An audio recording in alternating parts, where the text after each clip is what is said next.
just going to finish up with we've had the Bishop's Suter Trust strategic presentation. We're now just moving into the half-yearly report and the draft statement of intent. So I'll invite Martin Croft to introduce that paper. Kia ora koutou, called Martin Croft, toko ingoa. Morena, I am here to talk to the Bishop Suter Trust half-yearly report and draft statement of intent. The report comments on the letter of expectations which was sent to the suitor, and remarks on the fact that they have achieved or have commented on the expectations that were requested by council. I have nothing more to add to the report other than to say, although they've left the building now, that in my short time working with the suitor, it has been a pleasure and a real honour to be in their presence and to work with them. And I'm looking forward to spending more time with them on their journey going forward, and particularly Steve on his new role as chair of that board. And so I thank them for that. So I will be open to questions. Thanks, Martin. Any questions on this paper? Councillor Courtney. Yeah.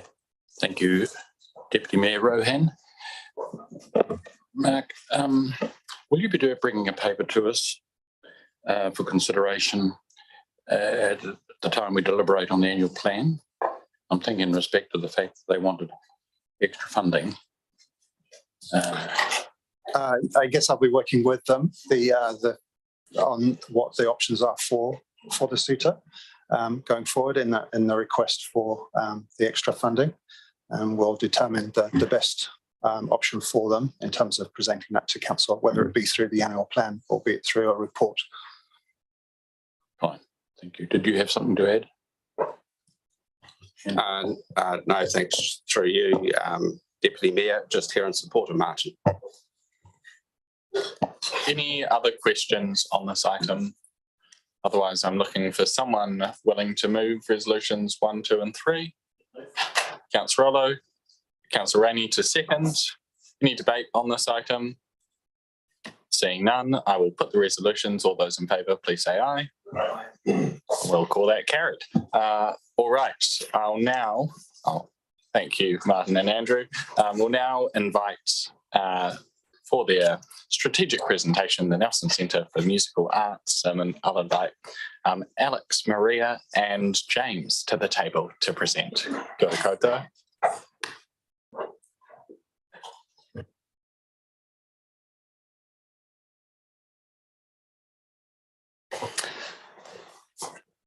Kia ora koutou. Firstly, thank you for the opportunity to present our strategy and our statement of intent to you today.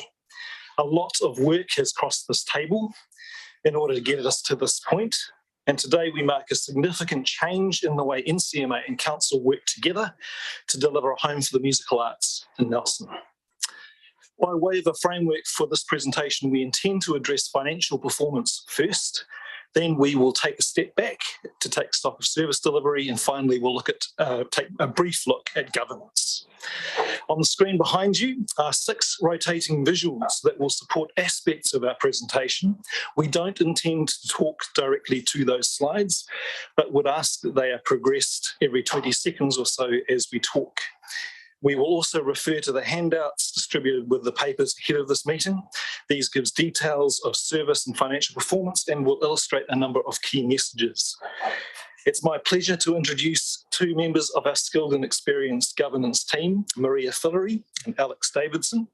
Maria was appointed to the Nelson School of Music Trust Board by Council last year and brings valuable marketing knowledge and expertise to the team. We'll hear from her a little later about her experience and role on the board. I'm very grateful to Alex for his generous support through our Finance Committee and to Findex for supporting him in his work for us. I'd like to hand over to him now to address our financial performance position and plans. Alex. Kia ora koutou. Ko Alex Davidson toko ingoa, and in my capacity as a trustee of the Nelson School of Music Trust Board, I support James, our director, at a finance level on a finance committee. And James is ably supported by a team of dedicated and passionate people working to progress the initiatives and the growth and the strategy for the Nelson Centre of Musical Arts. The Nelson School of Music Trust Board is a registered charity. It holds and administers and manages the facility at Niles Street. And following the redevelopment a few years ago, we record that facility at nearly $10 million on the balance sheet of the Trust Board's accounts. I'm not inclined to use superfluous superlatives, but following that redevelopment, it is very much a testament and a legacy that's been created at that facility. And it is remarkable, the facility and its use for the performance of musical arts. And we very much owe a legacy to the original designers and architects of that property, and the heritage features and designs that have been preserved and also developed and improved through the redevelopment. We also owe thanks to the people that were involved in that.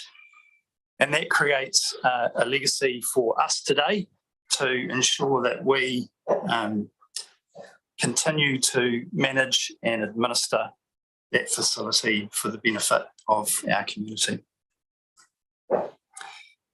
That redevelopment was supported by the Nelson City Council in part with funding, and you will see in financial statements provided that the Nelson City Council loan is now less than $700K, and it is reducing with repayments consistently at a rate of around $33,000 per annum.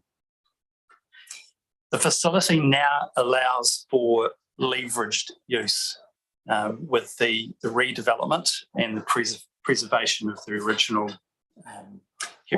heritage aspects. That leveraged use includes things like residential courses, and the focus now is on diversifying and deepening that use across 5 pillars. We've provided copies of the financial reports for management purposes and board purposes. You'll see those 5 pillars there. Education has been a long-standing and strong part of the activity that the centre does, but we also have production, commercial, central and facility pillars. And the emphasis now is on focusing the commercial and facility uses, in particular venue hire. So the revenue for the centre comes from primarily the sale of goods and services. That makes up around 50% at a high level of the revenue. A further 25% comes from fundraising and grant assistance applications, and with a further 25% from the Nelson City Council grant funding. That's on a budget expenditure of before depreciation of around $100K per annum, and we expect that to develop and grow towards the $1 million mark in the next few years. For returning councillors, we hope that, and we trust that this narrative is now familiar, and we believe that having a strong, connected, strategic focus on these 5 pillars allows us to review and to make good decisions about how to progress the activities. And those 5 pillars flow through to strategic initiatives, KPIs and measurement of the activities. Just as I conclude my remarks, we initiate a budget process each year before the end of the year for the year that's coming. And in doing so, towards the end of last year, focusing on 2023, We identified contestable grant funding was again an area of risk for NCMA. We have received early indications and advice that a significant portion of the initiatives for grant funding are not going to be successful, and we've moved promptly and appropriately to address that matter, and we have initiatives underway in order to address that shortfall. Also in that budget process, you will see another significant asset on the balance sheet of the NCMA accounts, and that is a growing fund to assist the establishment of a foundation, which will be a separate legal entity, which we are very close to incorporating and establishing. That foundation is intended to provide long-term assistance and support for the operational activities of NCMA and reduce contestable funding. Thank you very much, Alex. Unlike Alex, I am somewhat prone to over-exaggeration, so hold me to account. 5 years is a good time to take stock. In that time, we've demonstrated what a relatively small investment in the arts can bring in Nelson. On the strength of a 30% increase in funding in 2019, we've delivered five-fold growth from 130 students to 650. We helped bring 5 major residential courses and festivals on average to Nelson, and we expect to welcome 85,000 visitors to the centre this year. And all of that despite significant challenges. There is a twist, however. We don't expect the 2023 calendar year to be a period of significant growth in terms of service to the community. Our financial reserves are exhausted, and we cannot expect to do more with less. Revenue growth is expected from venue hire and product sales, and also from charitable sources, including donations and grant funding. These sources simply must grow, and we have refocused staffing on these areas accordingly. Alex has touched on our present situation, which illustrates for me the prescience of our work towards establishing the NCMA Foundation. As we've noted repeatedly since 2019, our current reliance on contestable funding leaves us vulnerable. It's now resolved that the NCMA Foundation will be established as an autonomous charitable trust, and for your calendar, its inaugural AGM and launch will be on the evening of July 27 this year. Our fundraising goal is aspirational, $10 million by 2030. The foundation is not a short-term fix. Following launch, there will be a period of capital building lasting several years before any income is distributed. It's promising, however, to note that at launch, the NCMA Foundation will manage monetary assets of over $500,000, with committed funding already exceeding $1 million over the next decade. That's not to say 2023 won't be an exciting year at NCMA. Under the leadership of Education Manager Miles Payne, student membership and course provision are already well ahead of a typical annual curve. We've introduced some exciting new projects, including Vamos, inspired by the rhythms and dances of Brazil, and the therapeutic Nelson Neurological Choir continues to grow. Guitarist Liam Paul launches Sound Play featuring young and aspiring singer-songwriters this week.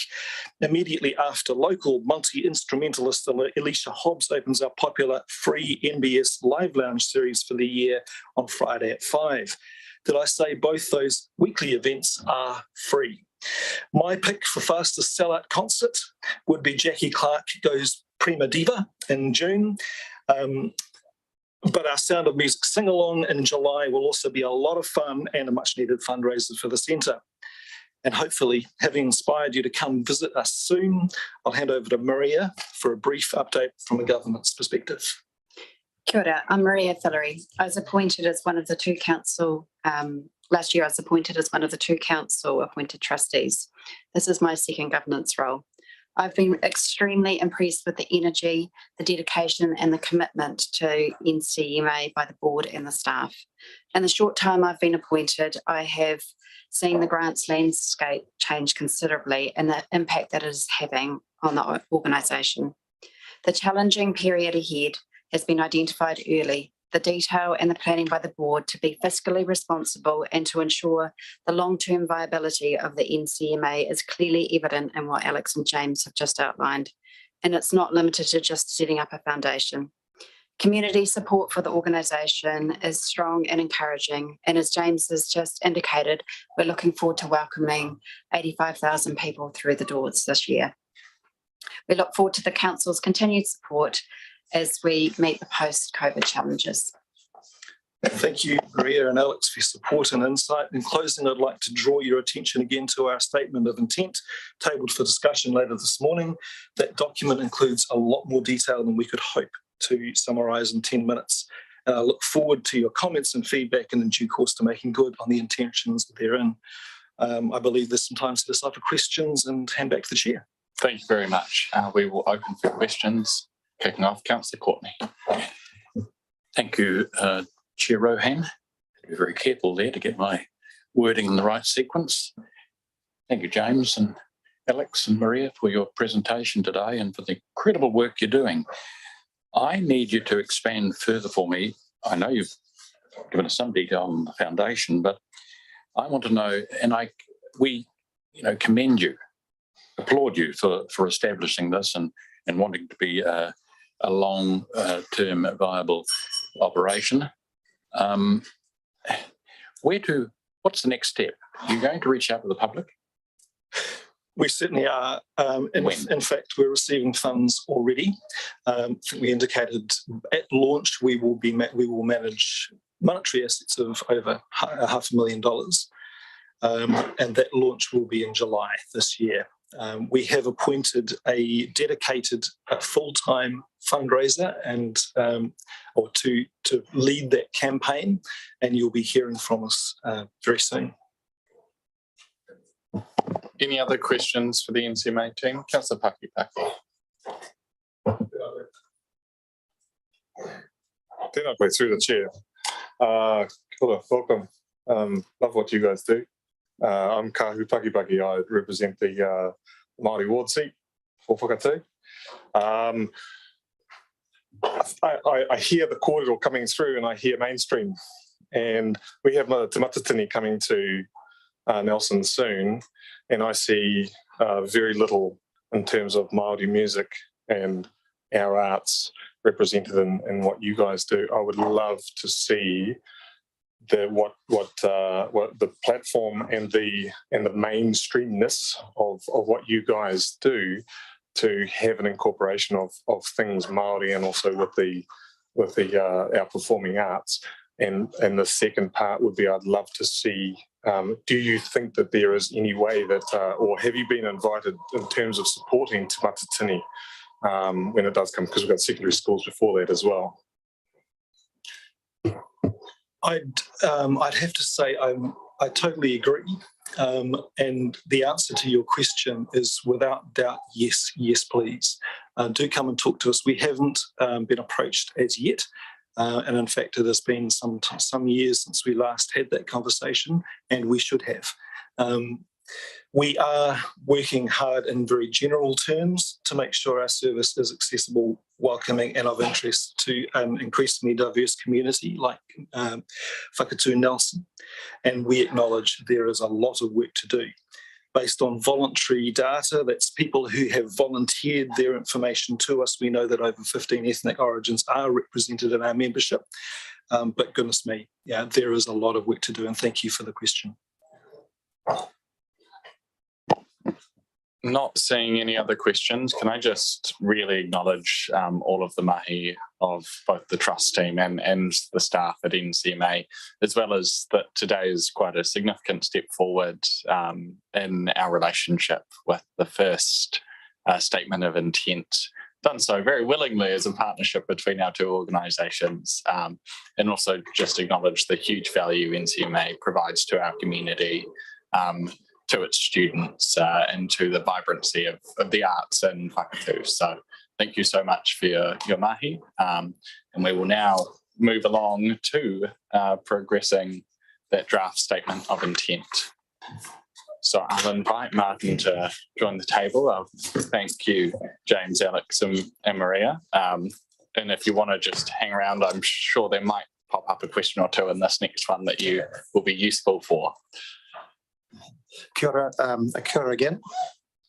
So I'm here to talk to the Nelson Centre of Musical Arts statement of intent. As Chair Rowan has stated, this is the first statement of intent provided to Council, and it's done in an effort to improve and grow our communication and relationship with NCMA going forward.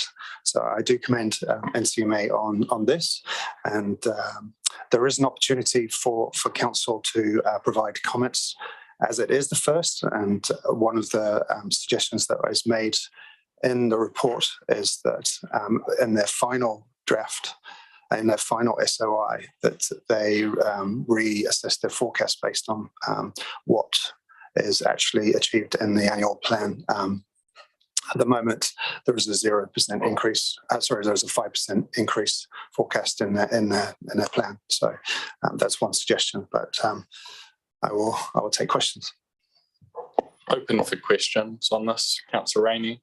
Thank you, through the Chair.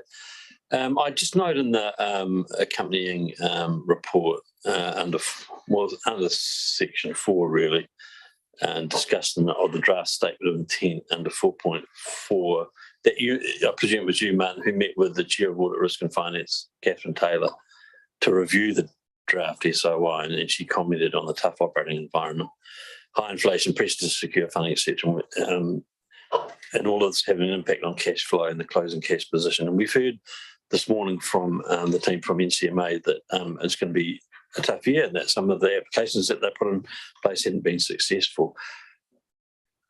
In line with what the suitor was saying in terms of a request to Council for potentially, for, I'm not wanting to put words in the NCMA's mouth here, but I'm presuming that for both entities, the suitor and for the NCMA, there is going to need to be some mechanism by which this year's funding, the fact that we're not having any increase, in terms of CPI adjustment as far as Council is concerned, there's going to need to be some mechanism by which we look at this.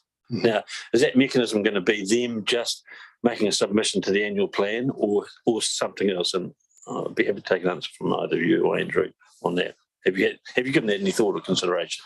I can comment briefly, and then I may hand over to Andrew. So through the Chair, I know that NCMA have been working very hard on what options are for them this year. Like, as you mentioned, funding applications are tough, and it is a challenge. And with inflation and all of the other aspects that are going towards making it a really difficult year, it is going to be a challenge. And there has been communication between NCMA and Council staff about some options. And following today and following this presentation, we'll be discussing those further and making recommendations to how we proceed with those requests to try and improve the situation. Thank you. Through you, Deputy Mayor, if I might just make a comment. I think it is a really important point for Council to be thinking about, because you have made some decisions with your draft annual plan that do really affect the different services that Council plays a part in, whether Council provides those services directly or provides them through supporting other organisations to do that. So that was a big call for Council to make in terms of the economic environment, but it is worth considering as you go through the finalisation of your annual plan. The thing for me, I think, around these sorts of services is we need to be cognizant that these organisations need to stay viable, and the long game is really what Council needs to be thinking about here. I think both the SUTA and the NCMA have talked this morning about their financial position is not hugely strong, and while they're taking initiatives to manage that, a big part of their resourcing actually does come from the ratepayers. So I think they're really good questions, and they are things that this council is going to have to think about, both for this annual plan, but following on through the next LTP as well. I think that's going to be a really important consideration.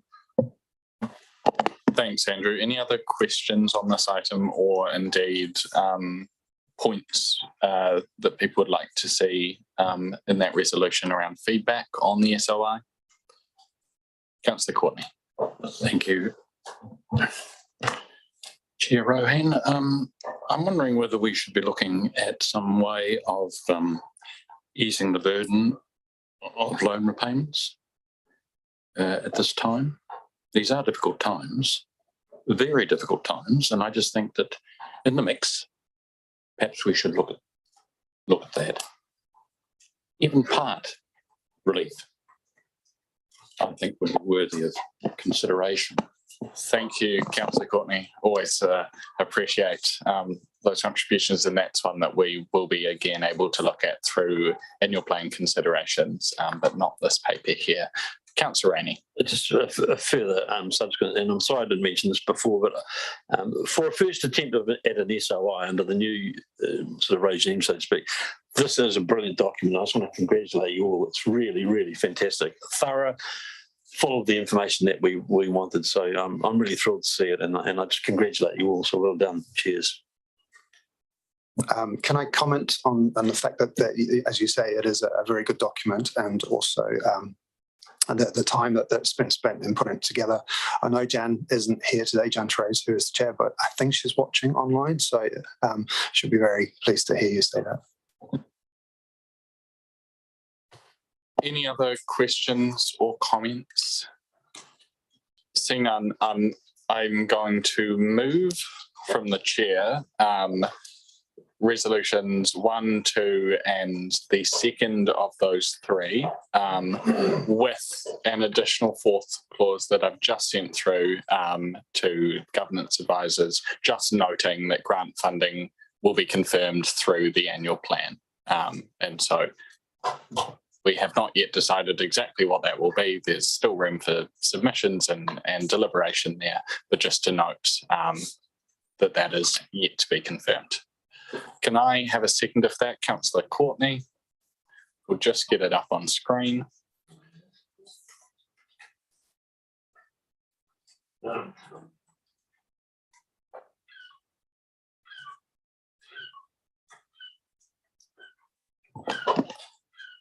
will thank officers, and just another big thank you to the NCMA team, and do send our thanks back to Jan as well for all of her work.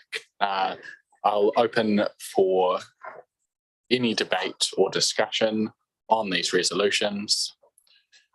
Seeing none, I will put the resolutions. All those in favour, please say aye. Aye. Any against? That item is carried.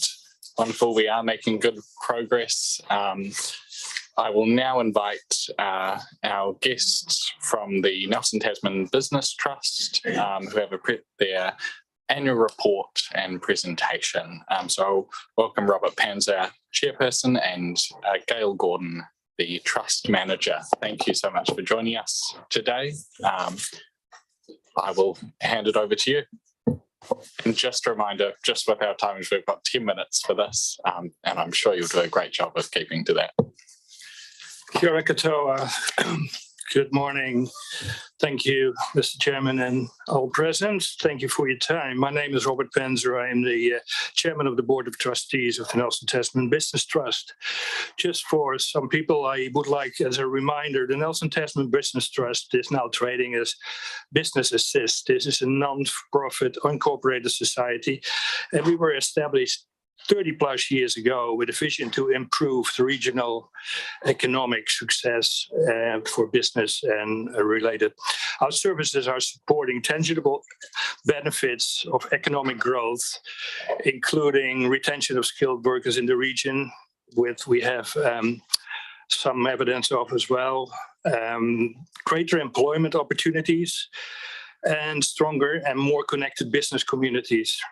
We also are the only one, the Nelson Tasman Regional Agency for the New Zealand Business Mentors Trust and the business providing valuable connection of matching our local experienced business mentors with mentees, either at startups or existing businesses.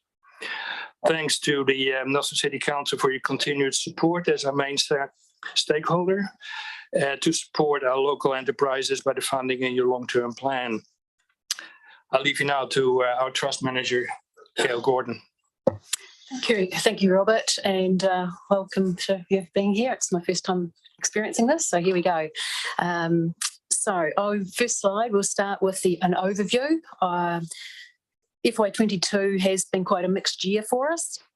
Obviously, like most businesses in the region, we navigated our way through COVID lockdowns and the red setting into restrictions. We had major staff changes with both our trust manager, Sarah Holmes, who retired after 15 years of service, and then at almost the same time, the resignation of our operations manager. So that left Nelson Tasman Business Trust with technically zero new existing employees. We lost them both in close succession, and that was quite challenging. It led to recruiting and onboarding 2 new staff. One of them myself, I joined in May of last year as the trust manager, and in June, Freya Wakenshaw joined me as our marketing and events manager.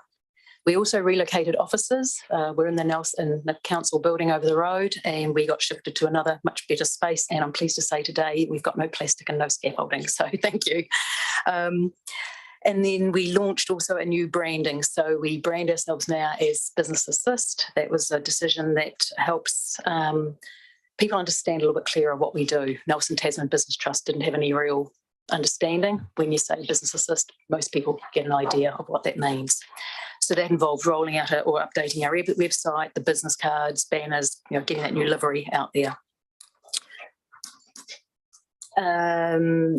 The next section I'm going to talk to is exactly what was on our requirement, our grant schedule. So we had 3 key things initially. So one is to have a shopfront presence, which we do, as I say, in the building across the road, to offer local businesses a confidential one-to-one consultation at no charge to discuss individual business needs, opportunities and resources.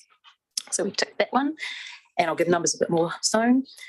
And to provide an integrated package of support services for startup and small businesses in the Nelson region, which incorporates business mentoring, business network meetings, referrals to Nelson-based organisations, offering the business planning kickstart workshops, and other business support services, including the MSD Flexi Wage.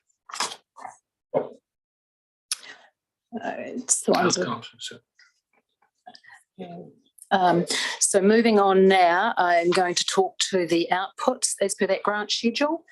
And here we have just a table that sets out the key ones, but I'll quickly run through them. So these are effectively our KPIs. The referrals was a target of 500. We delivered 450. The only reason I can come up with that discrepancy is that as I came on with the last 2 months of FY22, I didn't realise I was meant to actually record the referrals every time I met somebody. So I suspect I could put my hand up to that discrepancy. Our mental matches, a target was 40 and we accomplished 53. Anticipate that being that perhaps through the times we've been coming through, a lot of business owners felt the need for that extra bit of support and guidance from an independent mentor. Active Nelson-based mentors, the target was to have 40. We actually had 38 at the end of the year. Having said that, that's a bit down. The majority of our mentors being semi-retired or fully retired, they often give more than just one mentee at a time. Some of them have between 2 and 5 mentees on the go. So we maybe have missed a little bit on the actual physical number, but in terms of the amount of businesses we were reaching, it was still significantly higher. The business-focused consultations, these are the free ones that we offer. The target was 170. We delivered 167. So I can't really explain the difference between I think we got pretty close to it. Local experts meetings and events. Some of these obviously went to being in Zoom format for a period there. So we had a target of 20 of those and we accomplished 36 of those. The business network monthly meetings, target was for 2 and the delivery was 2 per month. And the numbers of attendees in that did fluctuate because not everybody wants to go to a networking meeting via Zoom.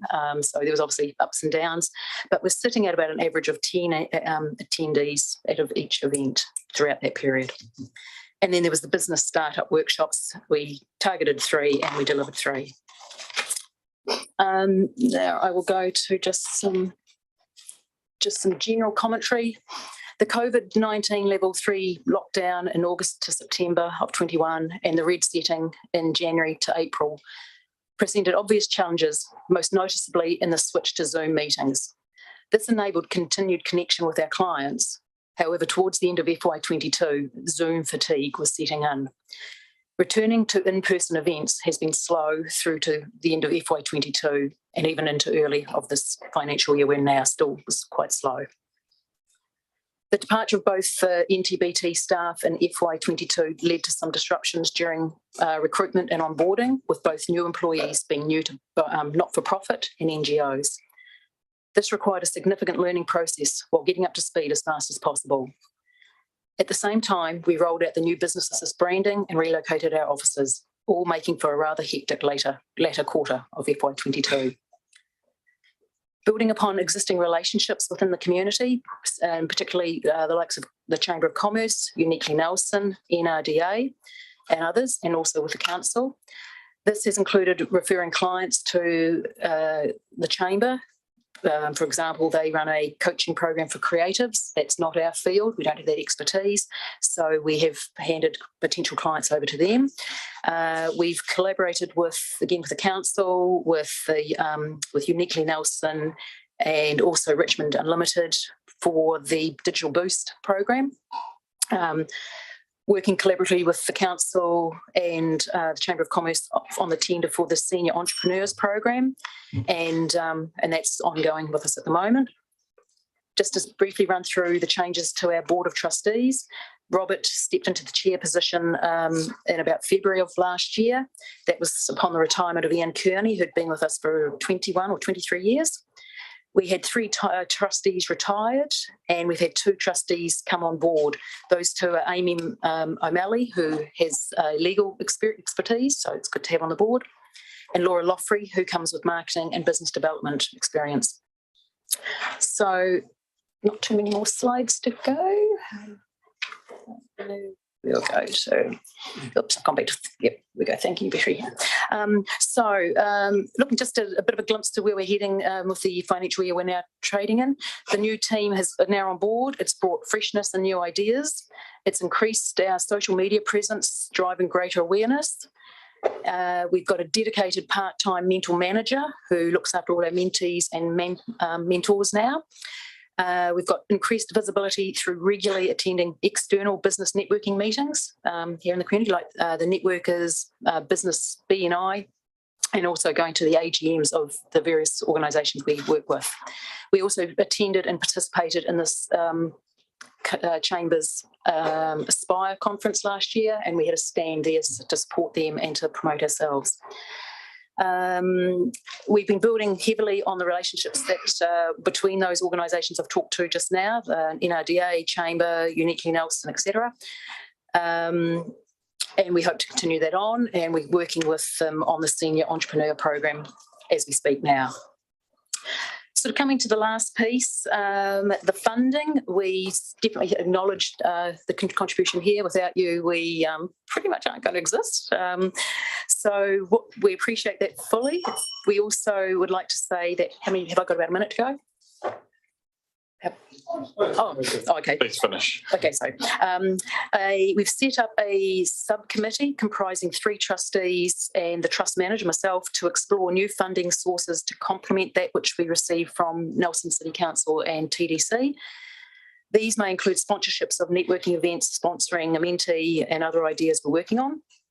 We're doing this simply to enable expansion of events and offerings, to ensure running costs of the NTBT continue to be covered, to enable employee remuneration to remain competitive, especially in times of increased inflation, and to continue promotion and delivery of events. And thank you for everybody for your attention. This brings us to the end of our presentation, and Any questions, I guess? Thank you very much. And just really to acknowledge the huge amount of work that's gone in through a very challenging year. And, you know, you're not new to the role, but welcome to the role in terms of being here in this chamber and presenting to both of you. We will open for questions, and just noting that councillors do have the full end of year annual report and in the attachments under a separate cover. Any questions for the Business Trust? It was a very thorough presentation, the perfect outcome. So I'll just say a massive thank you for that, and for I'm not all so the work nervous now you'll as I do. was before. Yeah. Thank you. Now, this is technically Eilish, you've got this as a paper. Do you need to add anything, or we're good? Great. All right, then I will look for someone willing to move that we receive the report, Nelson Tasman Business Trust Annual Report 2022. Moved Councillor Brand, seconded Councillor Hodgson. I will put that motion. All those in favour, please say aye. Wonderful, that is carried.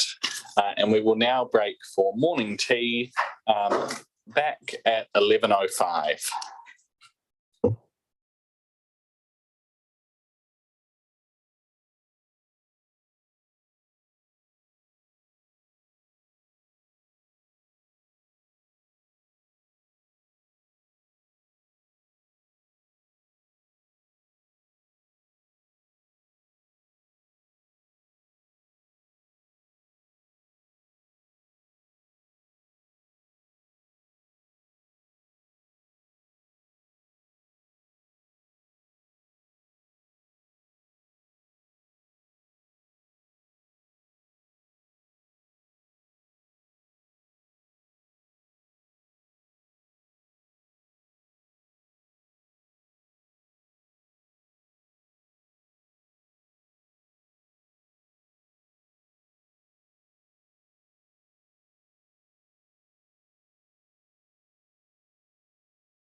And we now come to recommendations from committees. So we have 3 recommendations from the Nelson Tasman Regional Sewerage Business Unit and the Nelson Tasman Regional Landfill Business Unit. You'll find 2 attachments, the landfill business plan on page 233 and the sewerage business unit business plan on 253.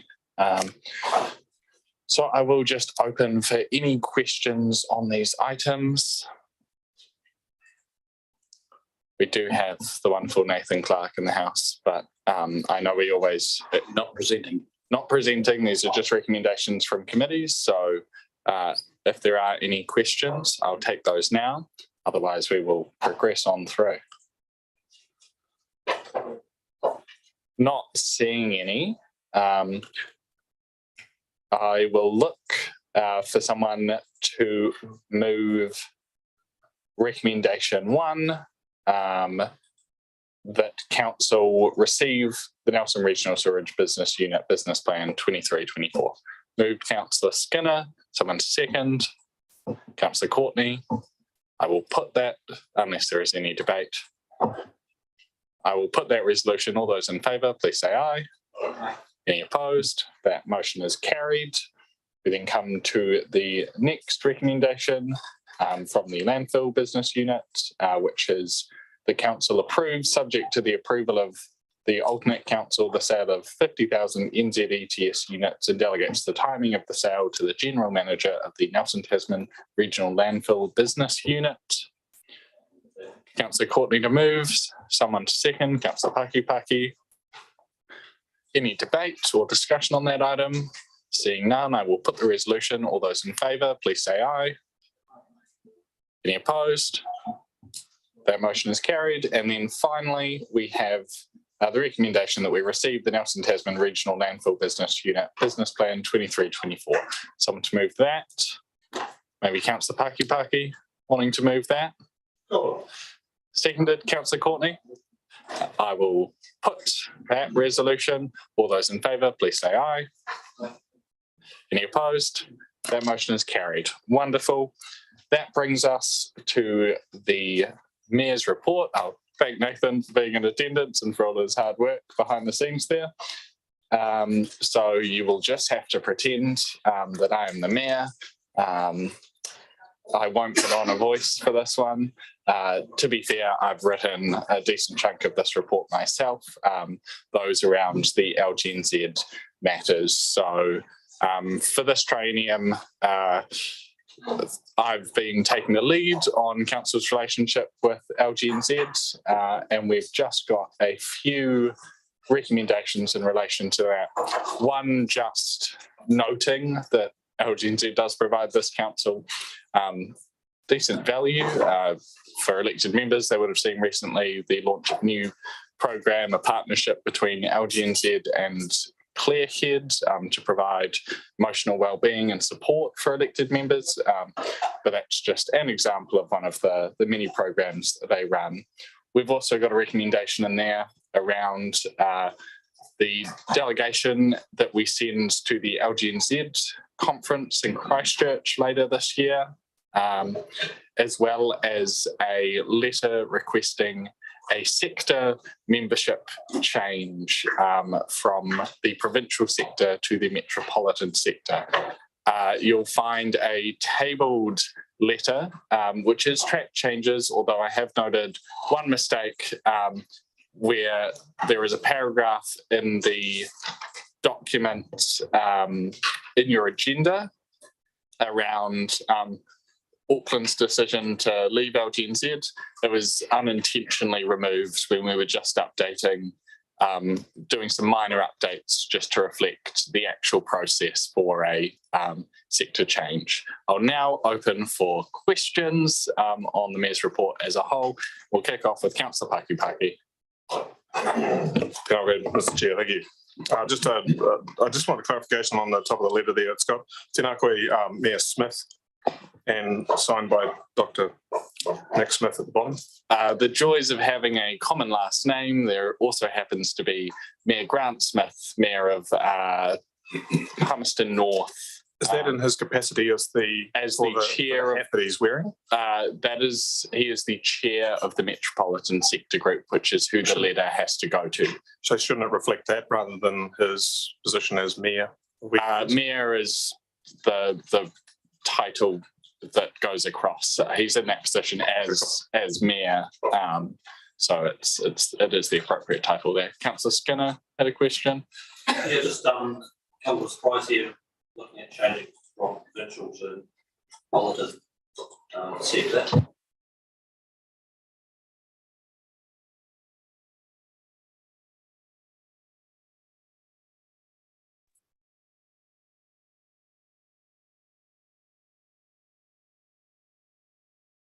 Start with CEO. So this has come from discussions between myself and Mayor Nick. What was in the original letter was just noting that we are within the population range of councils represented in the sector membership. Just a slight clarification around there are members as a right based on population, which is greater than 90,000. There is then also a number of members, places like Porirua, Upper Hutt, Queenstown councils that are members as a result of common interest or common challenge with the wider metropolitan group. In terms of reasoning, it came from a discussion around where the points of discussion in sector meetings were, and that for a lot of the discussions, provincial and rural sectors hold their meetings together. What was a recurring theme was that a lot of the items of discussion did not hold significant relevance to Nelson as a primarily urban centre. And so through discussions with LGNZ, with members of the metropolitan sector, it was discussed that we might consider making this change. It is obviously up to council as to whether or not we do, but my personal view is that it would add value to the discussions we receive, including being part of a smaller grouping, which just provides greater access and more free-flowing conversation around these issues. Just follow that. Thank you for answering that. I'm a little bit surprised. My personal view is I think we'd get lesser out of it. I think we do. Over the last 10 years on council, I think it has been beneficial being on the provincial part. I don't see us as being metropolitan area. But the other paragraph, which is missing from this one here, is in regards to the statement on disappointing that Auckland had left. I'm not sure why we would have that in our letter. I sort of respect that as a decision of Auckland, and they've made it for good reason from their perspective, but I'm not sure why we felt the need to have a bit of a dig, maybe a strong word, in other council on their decision. That was an addition request by Mayor Nick. What I would say is that it's really just wanting to highlight that it is not the reason for us applying that. Obviously, Auckland is a member of the metropolitan sector. We just wanted to clarify that this wasn't an opportunistic hopping across, oh, there's a new spot, let's jump in now, and that discussions had occurred prior to their decision to leave LGNZ. And just to clarify that in the table document, as I said in the introduction, that it was not the intention to remove that paragraph. Again, obviously, this is up to council for decision making. So I'm just giving you as chair a bit of heads up by putting clarity and reasoning, like putting a timeline, the decision of council, whatever it be today, is not to do what council, but I would rather that word disappointment left out. That may not be the view of council. I don't think it's for us to say we were disappointed. Quite a few councils from Christchurch, Hamilton, Manawatu, Grey District, Dunedin, etc., that's seriously considered for their own good reasons to leave. The other one was there was a bit of, well, not much discussion on whether we should subscribe to LGNZ. My concerns are I don't think we got I saw we got very poor representation from local government in New Zealand for us as a town. I've gained greatly from the various knowledge base that LGNZ has provided, not that LGNZ is the only sole source of that, but they have been, and I can see the staff's response as a value for money, and that may be a very good credible basis. But as a councillor around the table, my view, and it may be different to others around the table, I don't think I thought we were let down greatly by local government New Zealand. I've been involved with LGNZ for 10 years, and the last year myself and many of the councillors at that conference felt very let down. So I'd rather we'd have a bit of discussion whether we are to retain an LGNZ, but I'll leave that for further questions. Thank you. Thanks, Councillor Skinner. And I would just note that in terms of this paper itself, that's probably not the space for that conversation. I can signal that myself and me and Nick perhaps don't share any interest in departing LGNZ at this point. But if that was a topic that councillors, if councillors or a council wanted to discuss further, that would be appropriate. That would be a discussion on. But valuable to have not discussion today. There's a decision being made on that today. I'd have to Not on our membership to LGNZ as a whole, and so it doesn't fall. I certainly will leave that open for within your debate if you want to raise that, but in terms of a sort of any decision making is not possible today.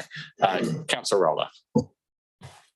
Thanks, Deputy Mayor. Just a question: if we are unsuccessful in joining the metro sector, where does that leave us? Are we still going to be comfortable being a part of the provincial rural sector, knowing they've probably, been around in a big circle there in the recent years?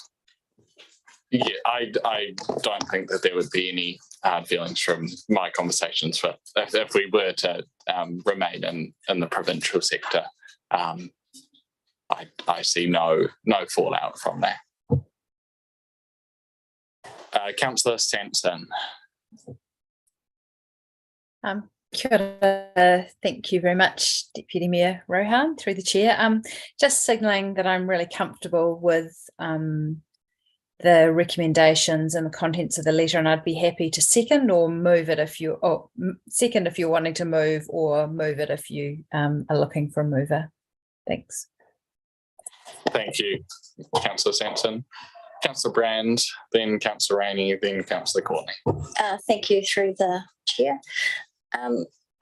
Sorry if I missed it, but are you aware of any other councils that are requesting to transfer into the metro space? Not currently, although it has been something that a number of councils have done over the course of recent history, including, I think, most recently Queenstown Lakes District Council. I appreciate that. I was just after the current conversation and discussion. But right now, no. Okay. And my second, just follow up on that, probably sort of alluding to what Councillor Rollo was touching on. What are the pros and cons? I know you've got this letter and I know you've expressed. I always feel that if people are interested in moving into a particular space, that it comes with pros and cons, and that you're giving something and there's a give and take. What on our cons list has come up that we need to be aware of, or unintended consequences that we should be mulling over? I can obviously only answer from my own perspective and knowledge of this area.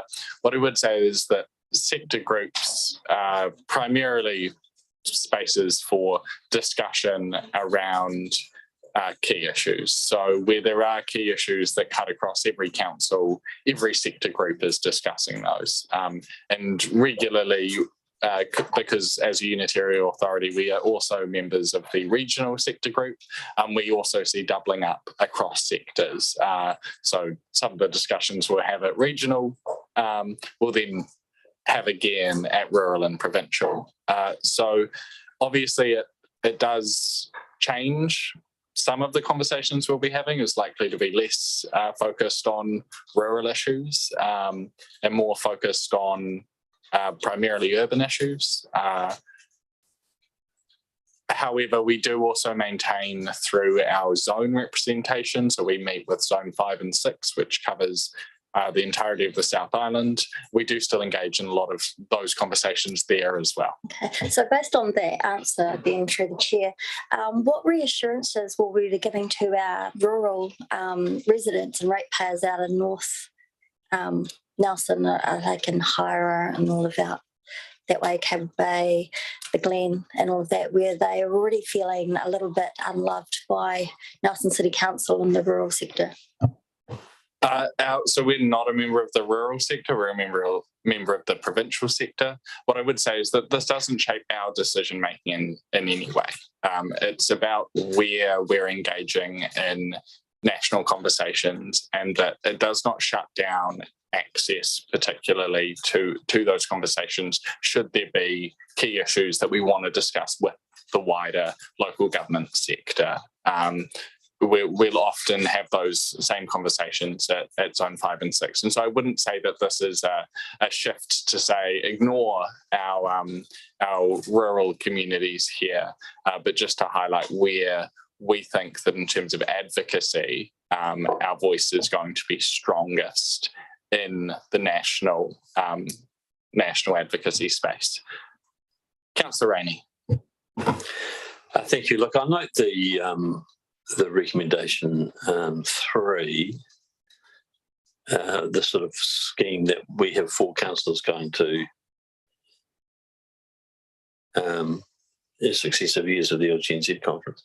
Can you remind me, and I should know this, but what budget does the travel and accommodation for that come from? Is it from the individual councillor's budget? Through the chair, yes, it does. Unless given approval to come from the pool. Through the chair, sorry, the LGNZ annual conference does come from the elected members' individual budgets for the conference. Well, so if there's, I don't mind if there's clarification needed in that regard. However, what I would like to point out is, and this is by way of a question, I'll turn it very cleverly into a question at the end. If councillors wanted to go to every LGNZ conference in a term, for whatever reason, I'm not quite sure if they wanted to, of course they could. So it would come out of their budget if it stretched that far. So I just kind of wonder, I understand the thrust of what you're trying to achieve here, but I'm just sort of saying that it doesn't preclude anybody wanting to go and win friends and influence people every year. It certainly doesn't, although I would say that technically within the rules you can't spend all of your budget just going to conferences. There is a 50% limit of your budget which can be spent on that, and anything above that requires approval of the mayor and deputy mayor. But this is just to say that this is to give a broad indication of we want to make sure that every councillor has the opportunity to attend an LGNZ conference. If councillors want to use their individual allowance to go to more, that is perfectly okay. And again, this is just in the spirit of trying to make sure we've got a decent balance and a decent number of voices represented at these conferences without being too prescriptive, and there's plenty of room for flexibility. Councillor Courtney. Mr. Chair, let me make my point quite clear. I support our membership of LGNZ. We do need an overarching body, but what's contemplated here, first of all, it comes on the back of a mayor's report, which I just feel uneasy about. I want to say that in the kindest possible terms and respectfully. Yes, I feel uneasy about that and we've got a report from officers. There's several things, and I've got questions galore. There's several things about that report. See, that report doesn't tell us what the new fee will be if they're accepted in this new sector, this metropolitan sector. That doesn't tell us that. And I'm aware that, so there's missing. I support the paragraph missing out from being taken out of the letter, the second paragraph up from the bottom. I think it has no relation to the content of the letter at all. I'm delighted to see that you either mistakenly or intentionally to just keep me happy omitted to put that back in there. I see it's not there now, so I'm happy about that. But look, we haven't had the views from around the table here. That's what we haven't had. Input into this. This is devoid of members' governance contribution from around the table. And it doesn't sit easy with me. I think, why the rush? Why the rush? And why at this time, when you look at the state and minds of our community and how concerned they are with everything that's going on, why we're doing this at this time? What is the great benefit? There's lots of questions to be asked. Will our voice be heard as easily in the larger grouping with Wellington, Dunedin, Christchurch and Auckland and others compared to where we are now? So there's a myriad of questions I have, and I just wonder, why aren't we having a chance as councillors at a workshop or something of that nature to talk about these things? And I'm uneasy to think, well, there's one coming up like this. Will there be another one next month or the month after, attached to the Mayor's report, where we're just about superfluous to the Councillor Courtney, operation? You've asked a few questions. A lot of questions there, and a lot more. We'll address those before we get into debate. What I will say is you've answered your own question. This is what we're doing. We are receiving councillor engagement and governance engagement on this item. In terms of why it's in the Mayor's report, not a staff report, this is a decision for elected members, and LGNZ is where elected members engage. Staff do not regularly attend, and when they do, they're doing it through Taituara, the local government managers organisation. What I just quickly address, that this isn't a change in our actual membership to LGNZ. We are members of LGNZ, that sits over here.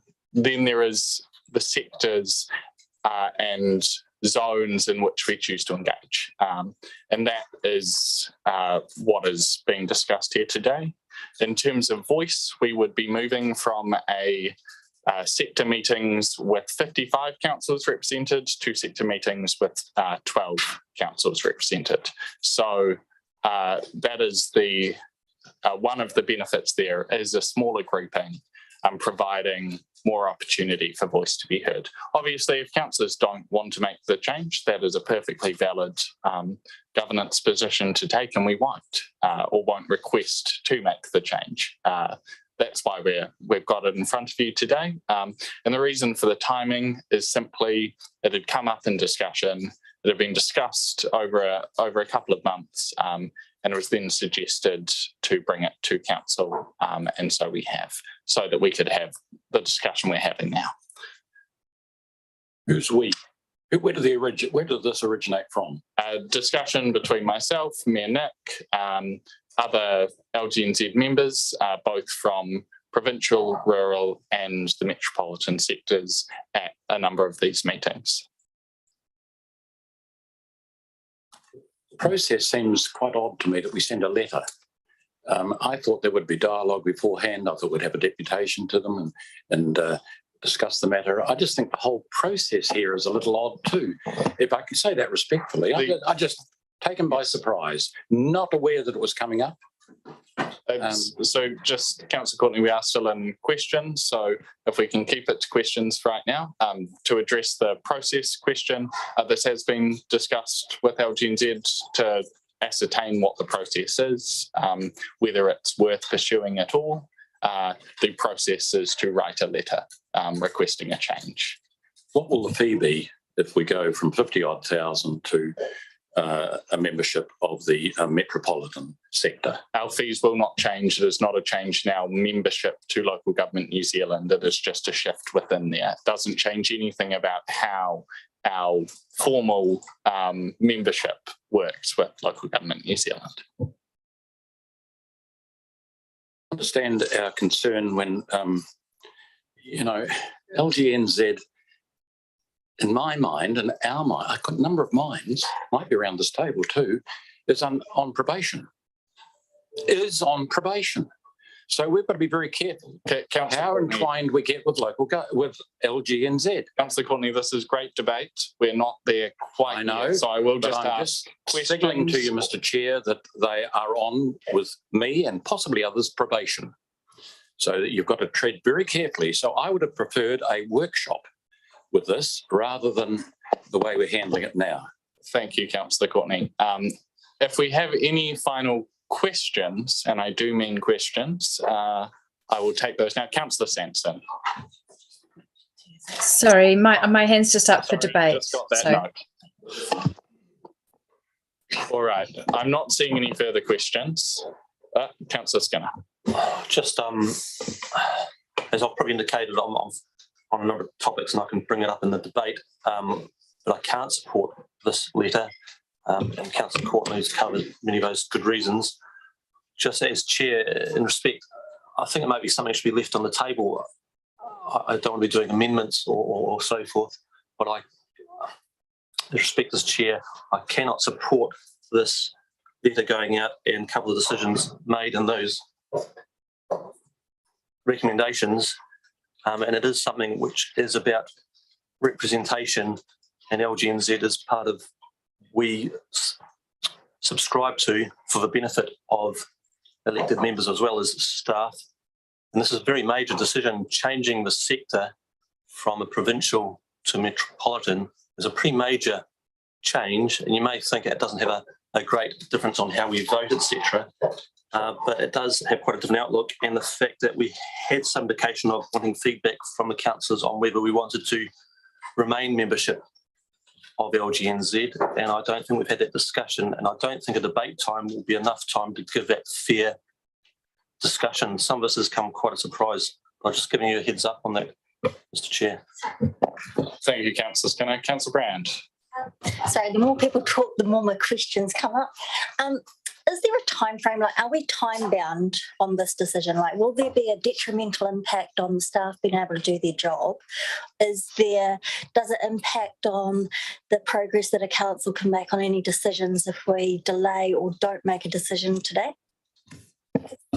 Yeah, so no, in no way. And let me just be very clear about what a sector membership is. It is where on a regular basis, council sends one elected member. It is usually the mayor. We've decided, Mayor Nick has decided to deputise myself into fulfilling that role. It attends a sector meeting on a semi-regular basis, as well as zone meetings. And so it is a grouping of elected members that get together and have a chat around relevant issues to that sector grouping, often with a meeting with the Minister for Local Government or a similar politician from central government at the same time. There is no change to staff engagement. Staff don't engage at the sector level other than occasionally the chief executive who will attend and meet with other chief executives of the same sector groups. In terms of other decision making, no, it does not change anything within Nelson City Council's decision making, and it also is not a time-bound issue. We're not running to a clock here. This is simply a proposal that was suggested be brought to council, and so we have. Any further questions? Seeing none, I am just going to take a brief adjournment. We'll call it 3 minutes, back at 11:35.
All right, councillors, we're going to come back. I'm going to use my discretion as chair. We're just going to adjourn that item for now, which means that we are moving on. We will be coming back to it later in the meeting, which means that we are moving on to the proposal for a new traffic and parking bylaw.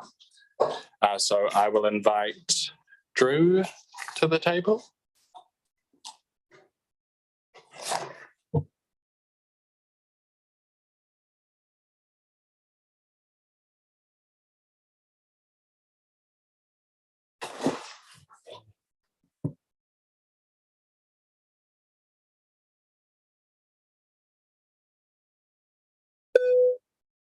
Please. Thank you. Through the chair, I am presenting this report to you on the traffic and parking bylaw. However, this report wasn't written by myself. It was written by Mrs. Parfitt, who has taken a well-earned break. In addition to myself, I have Kayleen Goldthorpe here, who has been involved in this, and so she'll be here to help with answering questions. Effectively, officers are bringing to you a proposed traffic and parking bylaw to go out for consultation. We'll take the report broadly as read, but I just do want to highlight some of the key elements of it that may need to be considered. The proposed new bylaw replaces an existing bylaw. That existing bylaw will expire in November. Without replacement, the council cannot regulate its parking and vehicle controls around Nelson. Broadly speaking, the proposed bylaw doesn't make changes to the current road environments and all the controls at the moment. There is a couple of exceptions, but effectively it provides a tool for council to make and enforce the current and future controls around our road reserves. Any changes in the road environment will have to be undertaken by council resolution, and any future changes, that is. So I just want to highlight some of the key changes in the current proposed bylaw, in the proposed bylaw compared to the current one. I'm not going to do them all because if I did, that would be quite an exhaustive list, and I don't think you guys want to be here all that time. But a number of them is we have the ability to regulate parking on state highway. The changing of the default status of the parking on Burns from permitted to banned. No, this is one of those few that actually does make a change to what the current bylaw says. We have powers to require private property owners to upgrade, maintain or remove their access ways. Powers to restrict or prohibit engine braking or cruising. We don't anticipate that's something that we've got an issue at the moment, but the bylaw allows us to be able to make controls in the future. It does have in here a consultation process that council will have to go through to make resolutions under the proposed bylaw. The resolutions will only come into effect once signs and markings are placed on the road. So that's the difference from what it is at the moment. It will include the inclusions of turning left or right or U-turns, or being able to restrict left turns, right turns or U-turns. It has the inclusion of unformed legal roads into the bylaw, which wasn't in the current bylaw. Enables council officers to make temporary parking restrictions to take into account events or any other emergency works. And it also includes prohibits parking for display or sale of vehicles unless permitted. Sorry, not just vehicles, any prohibit of parking and sale. Should council approve the proposed bylaw, then consultation will happen shortly thereafter, due to close, and we'll have it closing on the 2nd of June. Council will undertake a hearing on the 23rd of June to hear from submissions on this, and deliberations on this will happen sometime in August. So council will consider the bylaw, and officers will bring the bylaw back to council for consideration in sometime in October. So that will be the next steps. Happy to take questions on that. Thank you, Drew. Any questions on this one? Councillor Skinner. And thank you for your report. I went through it, and the more I read, there's more changes. So I can get a good understanding. We've got the power of our current bylaws, but that expires, and if we don't renew it, then we've got no control over. Is that bottom line. So we need something in there by that date, not just leaving status quo. Yes, so through the chair, the council has the ability to control parking and traffic controls, as long as it has a bylaw. Once the bylaw expires, then we lose that ability. So officers are proposing that we create this proposed bylaw, so it's in place in time for the expiry of the current bylaw.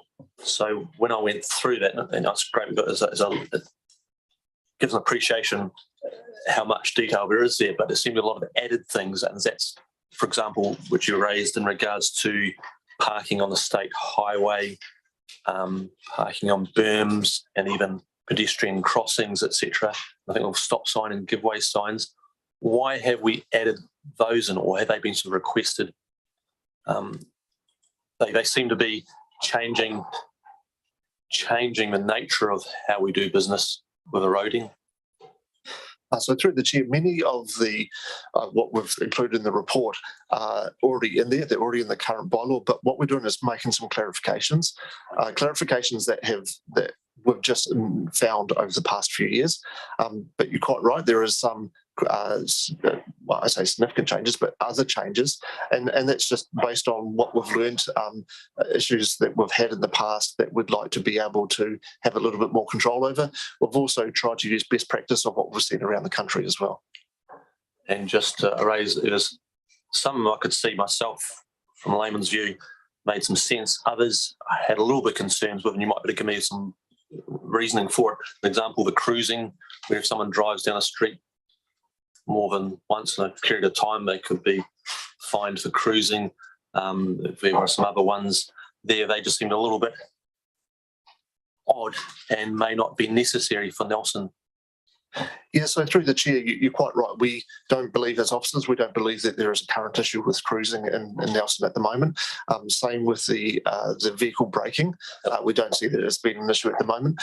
But by including it in the bylaw, we have the ability to control it should it become an issue in the future. So it's not saying that we've got an issue at the moment that we need to address right now, but it gives us the option to do something in the future by council resolution. With your permission, just a couple more questions there. And as I went through, I found more things and trying to understand why they're there. The addition of unformed legal roads, allowing council to control vehicle use on unformed roads, etc. Are we not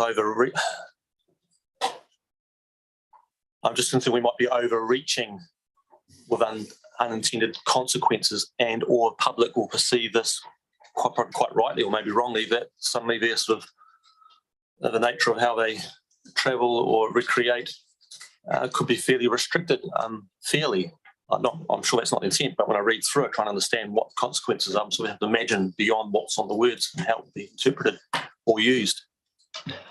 Yeah, sure. So through the chair, what we've done is we've tried to give council the tools to be able to do a number of different things. And there are things that we currently face at the moment and things that we may face in the future. So the one that you specifically addressed was the unformed roads. We don't have a significant issue with that at the moment, but again, we have put it in there to be able to give council the ability to put controls in place should it become an issue in the future. Thank you. And quickly, a couple of ones with pedestrian crossings and giveaway and stop signs, and understood we as a council didn't make those decisions. If we'd like to have a pedestrian crossing, it needed a little bit more oversight from NZTA or so forth. Have we not been sort of undermining potential for poor decisions? So through the chair, what we are doing with those crossing signs and things like that is to actually locate them within. Sorry, one thing I probably didn't explain through the chair, is what we intend to do is to actually have a publicly available digital map that actually shows where all these vehicle controls and everything are. So the giveaway signs will be shown on these digital maps. That's something that we currently don't have. We have a number of schedules here in the current bylaw which are all in text, so it's hard to determine what they are or where they are or how they fit in. So that is a change, that we'll have these digital maps that actually show where all these vehicle controls and parking controls are, which includes give way signs. Thank you. Councillor Rollo.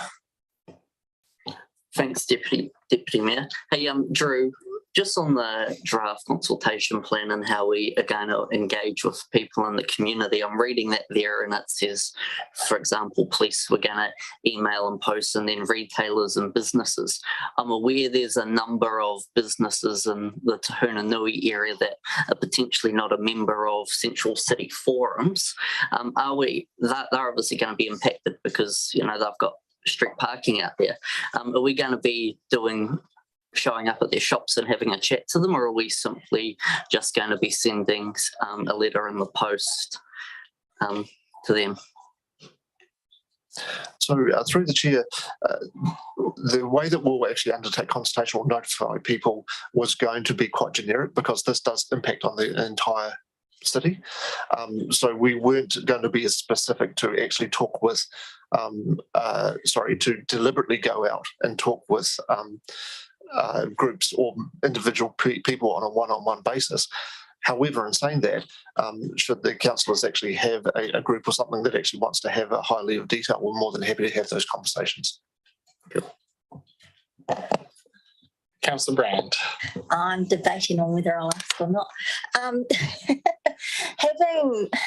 I've got apprehension about this, and it's come as a carryover from last term around parking, and also from the discussions and the consultation that we did with Miller's Acre and the businesses and the impacted there. Also from last week with the consultation with the Stoke community, but also with the future access study around consultation that happened with those Te Huna-Nui businesses about the parking and that there. It also makes me wary because of 5.1 coming in, because of the decision that we got asked last couple of weeks about whether council should manage the parking along state highways and the cost and stuff that's come with that. So I can see why 5.1 is being in there, because that then gives council the delegation to manage those state highway parking. However, I have high reservations when you said generic consultation, and it sends up a flag for myself,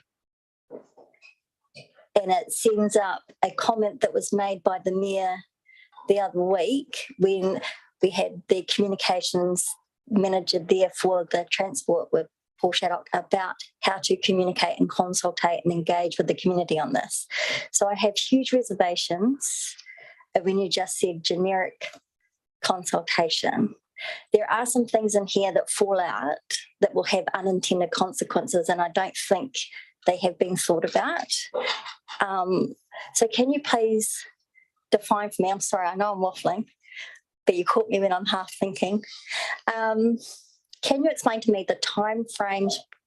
I get this has to be in place by the 3rd of November because we need something in place. I get that. What I'm trying to understand is, what are you doing between now? What have you already done up to now? And what are you going to do from now up to there to ensure that true, genuine, honest transparency, communication and community engagement has taken place with open minds to hear what the community has to say and the impact, because I'm also thinking about service vehicles into places where they need home help and things like that and medical care. What does this impact have on them? Because we had that about the fringe with the CBD, and we've had an impact already come from the Te Huna businesses on their business. And I wasn't very satisfied with the answer that I got last term on that. And I'm just cautious about that this time. So I know it's a big waffly brain explosion by myself, but I just want to get very clear on where this is going because of those unintended consequences. So through the chair, I'll try and pick off each element as you try to address it. Excuse me if I've missed a couple of them. Consultation. So I did talk about generic consultation. When we're talking about the generic consultation, it's not a specific, sorry, let me go back a step. It is a bylaw. So it actually has to go through the special consultancy procedure, which has its own set of rules, processes that we have to follow. When I'm talking about generic consultation, we will use our social media and we'll use our Nelson and the way that we typically undertake a consultation on a number of different areas. As mentioned to Councillor Rollo, we are more than happy to talk with different groups and that have a specific area that they want to address.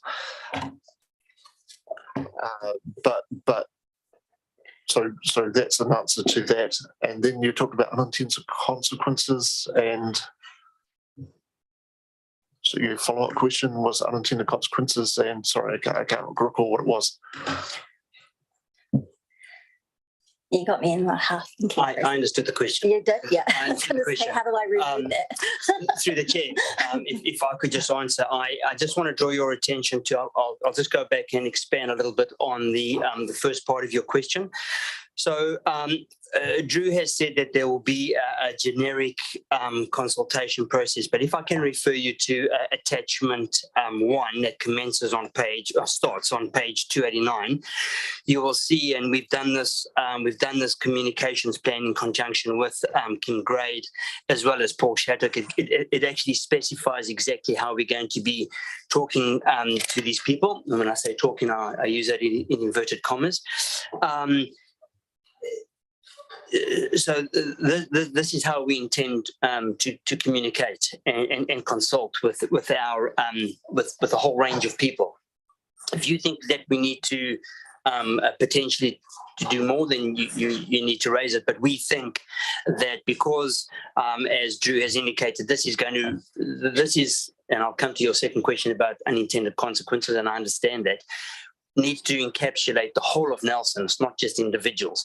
I do understand, and I think your question is specific in terms of the unintended consequences to specific people that we know will be an issue. They have the right and the option to come and make a submission in terms of consultation, which then this council will consider, and then will make an amendment, adjustments, retractions, additions to the bylaw that then will become the new bylaw. But this process is at the stage now where we've gone out with a statement of proposal, and people need to consider that. Come back, we'll hear that, we'll deliberate, and we'll pass a final bylaw considering all the views. This is just a view, which we did workshop, and we understand that there are issues on State Highway, for example, and there will be people that will be unhappy and link it to a whole lot of other things in terms of the Nelson Future Access and the Clearways and what have you. But what we are talking about here is a parking and vehicle control bylaw that manages those particular issues. Okay. We may well decide not to do that as a council. Okay. I appreciate we all want to get to the same successful outcome, and I'm grateful for that. However, this communication strategy of emails and posts, direct email communication, the Shape Nelson engagement platform, email and post, direct contact with representatives to certain organisations, I'm sorry, but I feel that that is not adequate, and it doesn't meet the level of engagement that you would like from the pay. And I'm going to use one example just from last week. When the parking strategy went out prior in last term, and it was focused on the fringe of the CBD and everything else, and it came up with Stoke, and it was told, oh, there's not so much, impact in Tahuna, there's not so much. Last week, we were advised that certain people that wanted to submit to that didn't think it was for them to submit because the knowledge that went out was focused on the CBD and the fringe of the CBD. So for me, you say it's generic and it's across the board. And I know the Mayor raised a couple of weeks ago that it would be good to have us as elected members who are your conduit between the public who we represent and the council who we want to support to achieve a successful outcome. I think it would be good to have us in this process because the let it drop, I will call it, and it's not disrespectful, the dash and run is what I call it, isn't successful, and it's not creating that level of positive embracement to engage with the council that we are hoping for.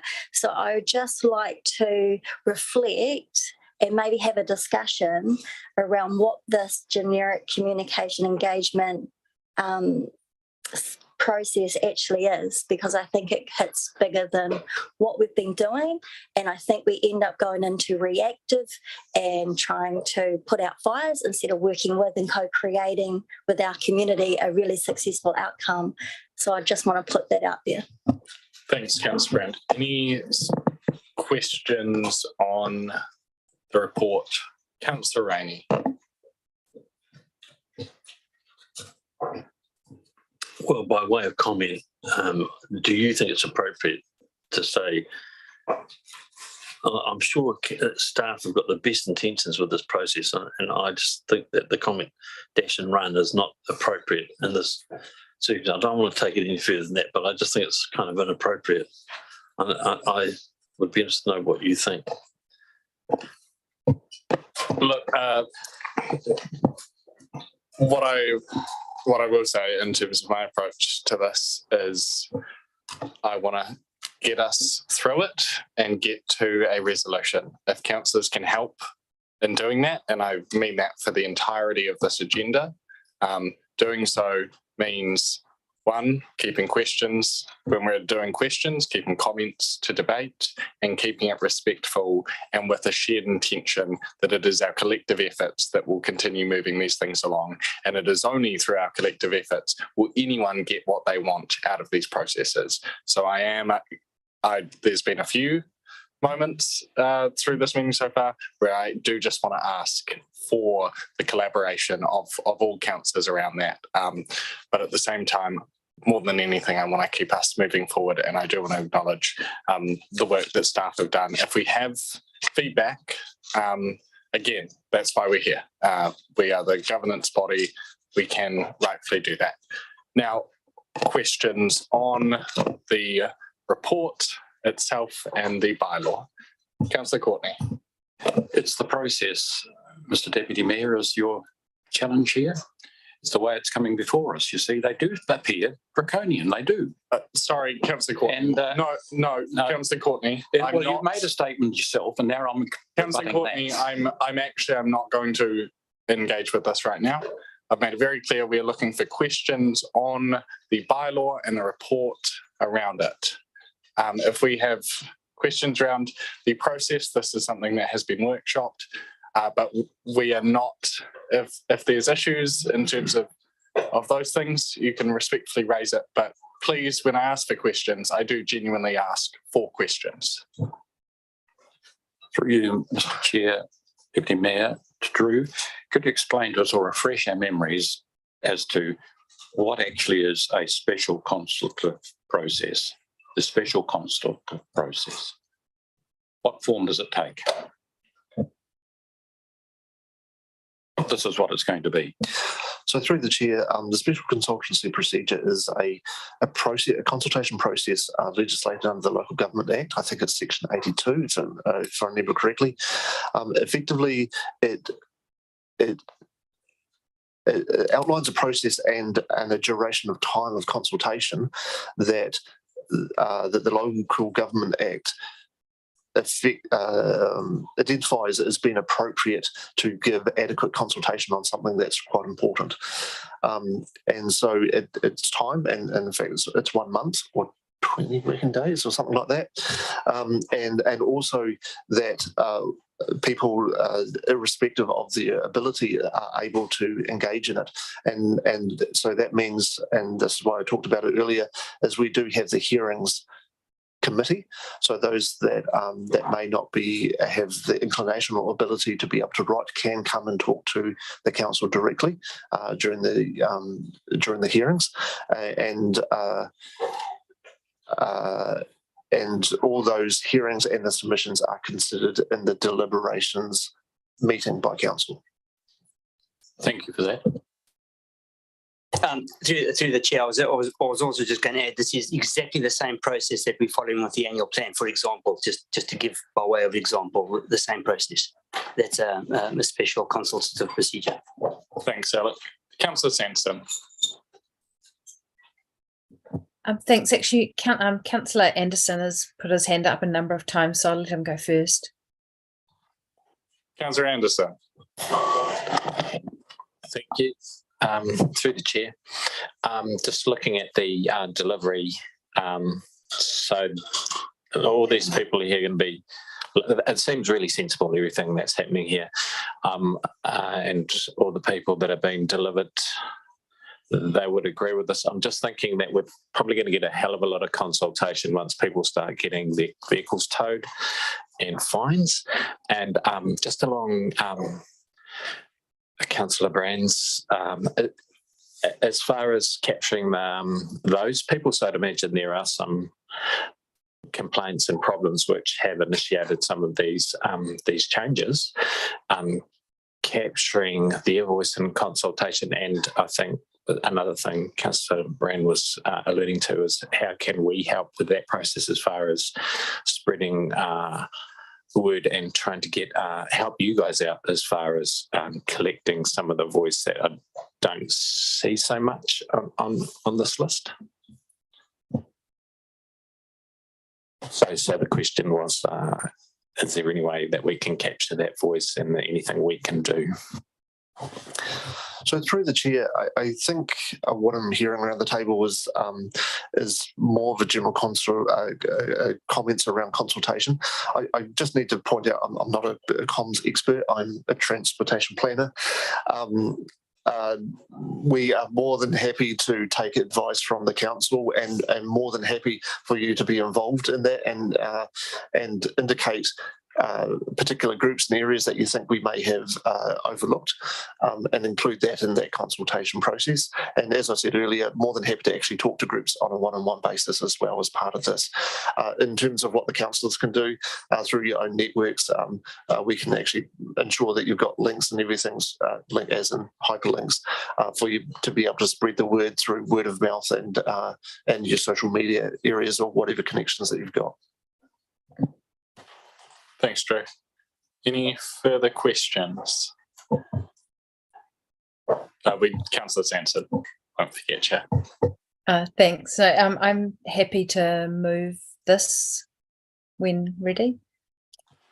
Thank you. We've had Councillor Sansom move. Do we have a seconder? Councillor Rainey. We'll now open for debate and discussion on this item. Councillor Skinner.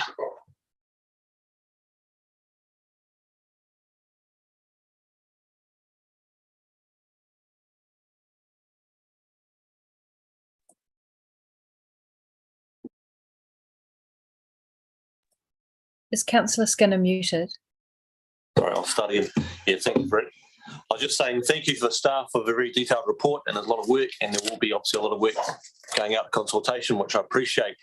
And I also understand here's an opportunity to shape it for our city's needs. I do have concerns that I think some of the sort of overreaching, some of those which I was asking in the comments in regards to cruising and controlling what vehicles can be on unformed roads and braking on certain areas and parking on berms. I understand it's good having those tools in your toolbox, but I do see it feels like we're overreaching, and draconian is maybe a strong word. And you might say, well, it's going out to public consultation. But it's one of those things, I've had the time to go through it in great detail, and I've got the ability to ask you guys kindly of what that means and how that all works. This public don't get an opportunity, and I think Councillor Anderson pointed out that we're probably going to get a lot of the feedback pushed back after some of these tools are in place, and if and when they're used might seem fairly or unfairly. So I'm just a little bit concerned in regards to that sort of freedom people have. Or a lot of those, I think, are issues in other parts of the country, in the areas of where we decide to put pedestrian crossings, traffic lights, etc. Quite rightly, they went for another step outside of council, I felt, and I thought that was for good reason. And the ideas of controlling parking on the highway, I can sort of see some of the benefits there, but once again, we're just loading ourselves up for more work, which wasn't part of our role. So I support us taking the opportunity as this bylaw. If we don't have something, we'll have knelt. But I'm quite comfortable with much of what we've got in status quo with some refinements. I think this is probably overreaching, and you might be saying, hey, it's putting it up to the public to give a bit of feedback, but I'm just a bit cautious that we might end up with quite a complex, overarching tools, which I go beyond what the intention is. So I'll give me a bit of time after hearing other debate on this. Thank you. Thanks, Councillor Skinner. Any other debate? Councillor Courtney. Thank you. Thank you, Drew. Well, Drew's gone. Yes, well, Drew put up a very good report and spelled out very clearly the purpose and so forth. But it does hinge on the consultation, and we're having a special consultative process with this. But I did think I heard Drew say that he was going out to community groups, and I certainly hope he is, because they need to understand what's in these bylaws. And I think councillors are getting a vibe that, or giving a vibe through to officers that this could be difficult. And we'll have to face, as councillors, the pushback on it. I'm pretty sure of that. So we may be taking a bit of time, Mr. Chair, but I think it's worthwhile that we do this.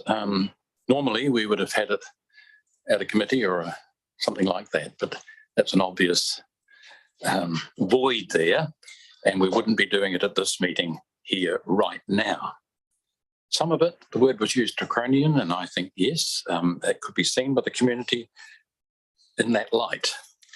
But then it's all about safety and consideration of others and their ability to move around our footpaths, our pathways and our streets. So we have a responsibility to a greater number of users of both our footpaths and our roads. So this is why the bylaw's here.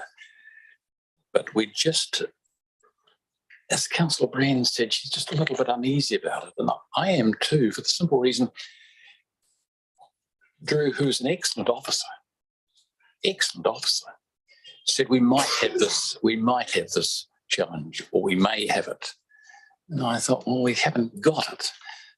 But that's what makes it look so draconian, is the fact that there's some things in there, included in the bylaw, that we haven't experienced yet, but we may. And just whether it's an overkill or not, I'm not too sure. Perhaps it could be. We're missing desperately the opportunity to talk about this at a committee or a workshop. And that's where the difficulty lies with this particular bylaw. Councillor Brand. Thank you, through the chair. As I said before, we all want a successful outcome, and we all want to work together for the greater good of our community. Our staff do put in a lot of hard hours and hard work, and to achieve that, my only point up on there that I would struggle with in its current form is number 6. And that is approve the consultation engagement approach described in attachment 1. I can go with the rest because I think it's important about how we engage and work with our community and get their input. They come up with some really amazing ideas to solutions and identify issues where we might think we had none. But I do feel that number 6 needs a little bit of work so that we can co-create a successful outcome for a positive bylaw that we can all live and work with. So that's where I'm landing. I don't want to repeat everything I said before, as no disrespect was ever intended in anything I said. It was just a case of how we do number 6. So that's where I'm landing. Thanks, Councillor Brand. Councillor Roller. Thanks, Deputy Mayor. And I will echo the words Councillor Brand mentioned. I'm fully supportive of going out for consultation with this. I do, however, see we can do a far better job of our consultation process. I think one of the comments was made soon after the election was we're going to be a council of good governance, and when good governance happens, so does good consultation. And the process of a postal drop and an email to me does not sound like good consultation. And I think the staff do an excellent job. That the report they've provided shows they're going out with good intention, and I'm sure we as elected members are here to help with good consultation. But I just feel that the consultation process that we have in front of us on that report, I really struggle to support, and I think we can do a better job with that. Thank you, Councillor Rollo. I will chuck in my 2 cents, then I'll pass over to Councillor Sanson to finish up the debate. Look, in terms of the bylaw changes, anyone who's dealt with the parking and vehicle control bylaw 207 knows that there is just some practical limitations in the way it was drafted back in the day. And what's proposed, the vast majority of changes are simply to make the bylaw function better in delivering its already current outcomes. In terms of the significant or more significant changes to it, I'm broadly supportive. I think that there are issues where we do need to play a regulatory role where we haven't. And so updating a bylaw to make sure that we have those tools to do so is crucial. One of the things that you realise when working with bylaws and doing SCPs is that they're not particularly easy or fun. It is a significant workload to deliver SCPs, to update bylaws. And so when you're doing it, you want to make sure that you're doing it right, and you want to make sure that you're accounting for future possibilities, even if you're not regulating them through the bylaw at this time. So some of those updates, yes, they are addressing problems that don't exist, but if they are to come up in the future, it provides council with a responsiveness that we otherwise wouldn't have. We would be stuck in what is usually a year-long process to change the bylaw to then be able to respond to challenges, something that we know our community don't love. When they see issues, they want to see responsive changes, and they want to see council doing what it can to address those. And so on that, I think that it's made some really smart changes to account for the unknown of the future.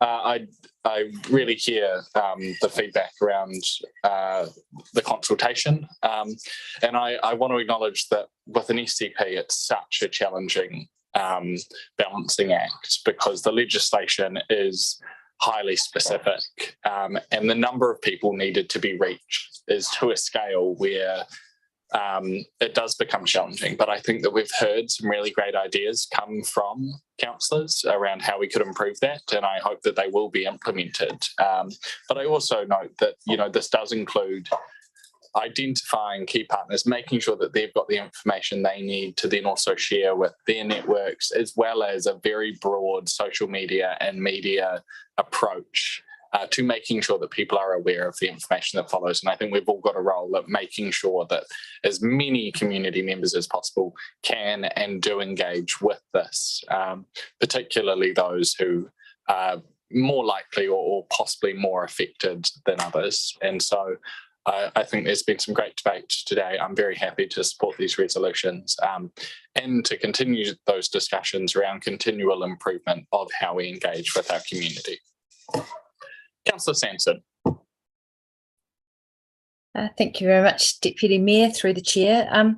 So first of all, I'd just really like to acknowledge the staff and to thank them not just for this report and for the extensive work on putting together this the consultation document for the proposed bylaw, but also for the workshops that they ran where they gave us really great background to these issues. I think that this seems like a really practical and functional way to deal with a number of issues that we currently have and issues that may arise. I really found the way that the report and the document was written showed that the staff have quite an open mind to hearing voices from the perspective of the community on issues. For example, that we have a restriction on skateboarding currently in the CBD, and that they really communicated the intention to hear from the community if that was still practical, with different kinds of micro-mobility gaining popularity, that they really want to hear from the community what the community think about where different forms of micro-mobility should be, which parts of our roading and footpath infrastructure they should be able to use. So it's, great work, team, and I'm really happy to support this. Thanks. Thanks, Councillor Sanson. We're now coming to the putting of the resolutions. Councillor Brand. If number 6 stays as it is without a note that that could be, that the appendix would be altered or amended to include other methods, I would like to take it in parts, vote all of them except number 6 and for vote, and do 6 separately.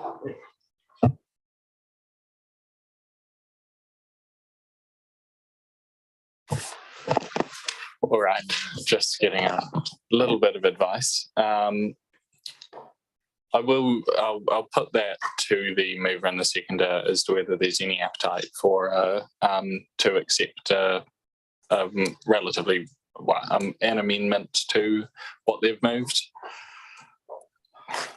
Could I just have the amendment just clearly spelled out? Thanks. I'm open to it for sure. Just it would be good to know exactly what the wording is. Councillor Brown, do you have a thought as to what could...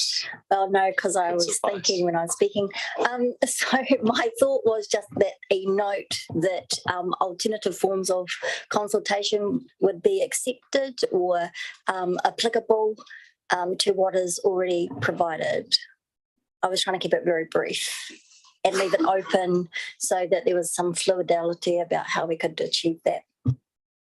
So you're happy with sort of a clause 10, or would you like it as part of the... I would like it in 6 to highlight that's where it's relevant. Yeah, I think that covers, it just opens the door for a wider... I'm not sure that we're currently sharing that. So Councillor Sanson, I'll just read out. Great. So I'll just check. Sorry, is it additional instead of alternative? Because you want what's in there, but you also want to add. Sorry. Yeah. Not wordsmithing, I just want to be clear. Councillor Rainey? Well, I don't want to preempt what Councillor Sanson might want to say, but I would want to see the word potentially in front of include.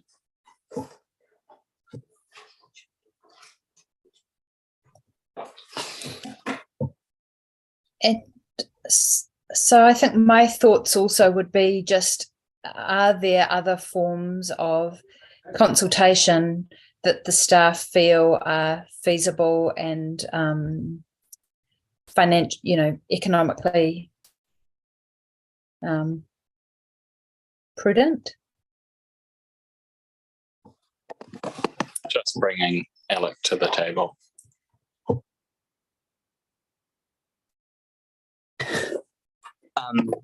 So through the chair, I am not a comms expert. We take advice from our comms team and Mr. Paul Shattock, and what we have in the document under Appendix 1 or Attachment 1 is the comms plan that we suggest is appropriate. If council need and are I think adding in the word to potentially include additional forms of consultation allows us open to add in other forms. But in terms of what, other than potentially having something at the Nelson Market, this is no different to what we've done on the annual plan, and we can do that as a specific item, as Drew indicated. Where people want to meet with us, we would be happy to meet with them and talk through individual items. But other than that, as I said, what's in the attachment is what our experts have told us what we need to do. I don't know if I can add any more to that. Sorry. Thanks, Ella. Mina. I was just going to add, I think the Nelson Market Caravan is a good opportunity that we should take for explaining it. I'm not as uptight as some of the councillors around the consultation on this, because in my practical view, what we're doing with the bylaw is providing the toolbox, and the part where the council staff need to be most effective in their consultation is its application. That is, where parking is an individual area and you're using the toolbox, that's where the consultation is most important. And all we are doing with the update of the 2007 bylaw is giving ourselves some more tools. When we come to use those tools, that is, in my view, where it'll get a bit more contentious and the consultation process will become more significant, because you're saying to a specific street or neighbourhood, that's where you go. So I'm supportive of the work, quite happy with the amendment, and more than happy for Paul and Alec to use the amendment that Trudy's put forward to provide a few other avenues of which we can engage with the relevant people. Thank you, Minik. I'm comfortable with the amendment as well. I'm happy to still move all the recommendations. All right. I think we've reached the point we're going to reach, so I am going to put those resolutions 1 through 9. All those in favour, please say aye. Any opposed, please say no. That motion is carried, and we will just take a few minutes adjournment, quick stretch and changeover of the chair.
Proceedings. We would like to move quite quickly through the report that was very large. Have you a presentation that you wanted to give to council as part of the 6-month report? Let's bring that up, and we'll just give councillors Now, I'm hoping as a consequence of the Deputy Mayor standing in for me and I'm leaving his beautiful coat behind, that I can now claim it, that it's in my seat, so I can improve my fashion standards. We'll just wait for those couple of councillors to grab their cuppers.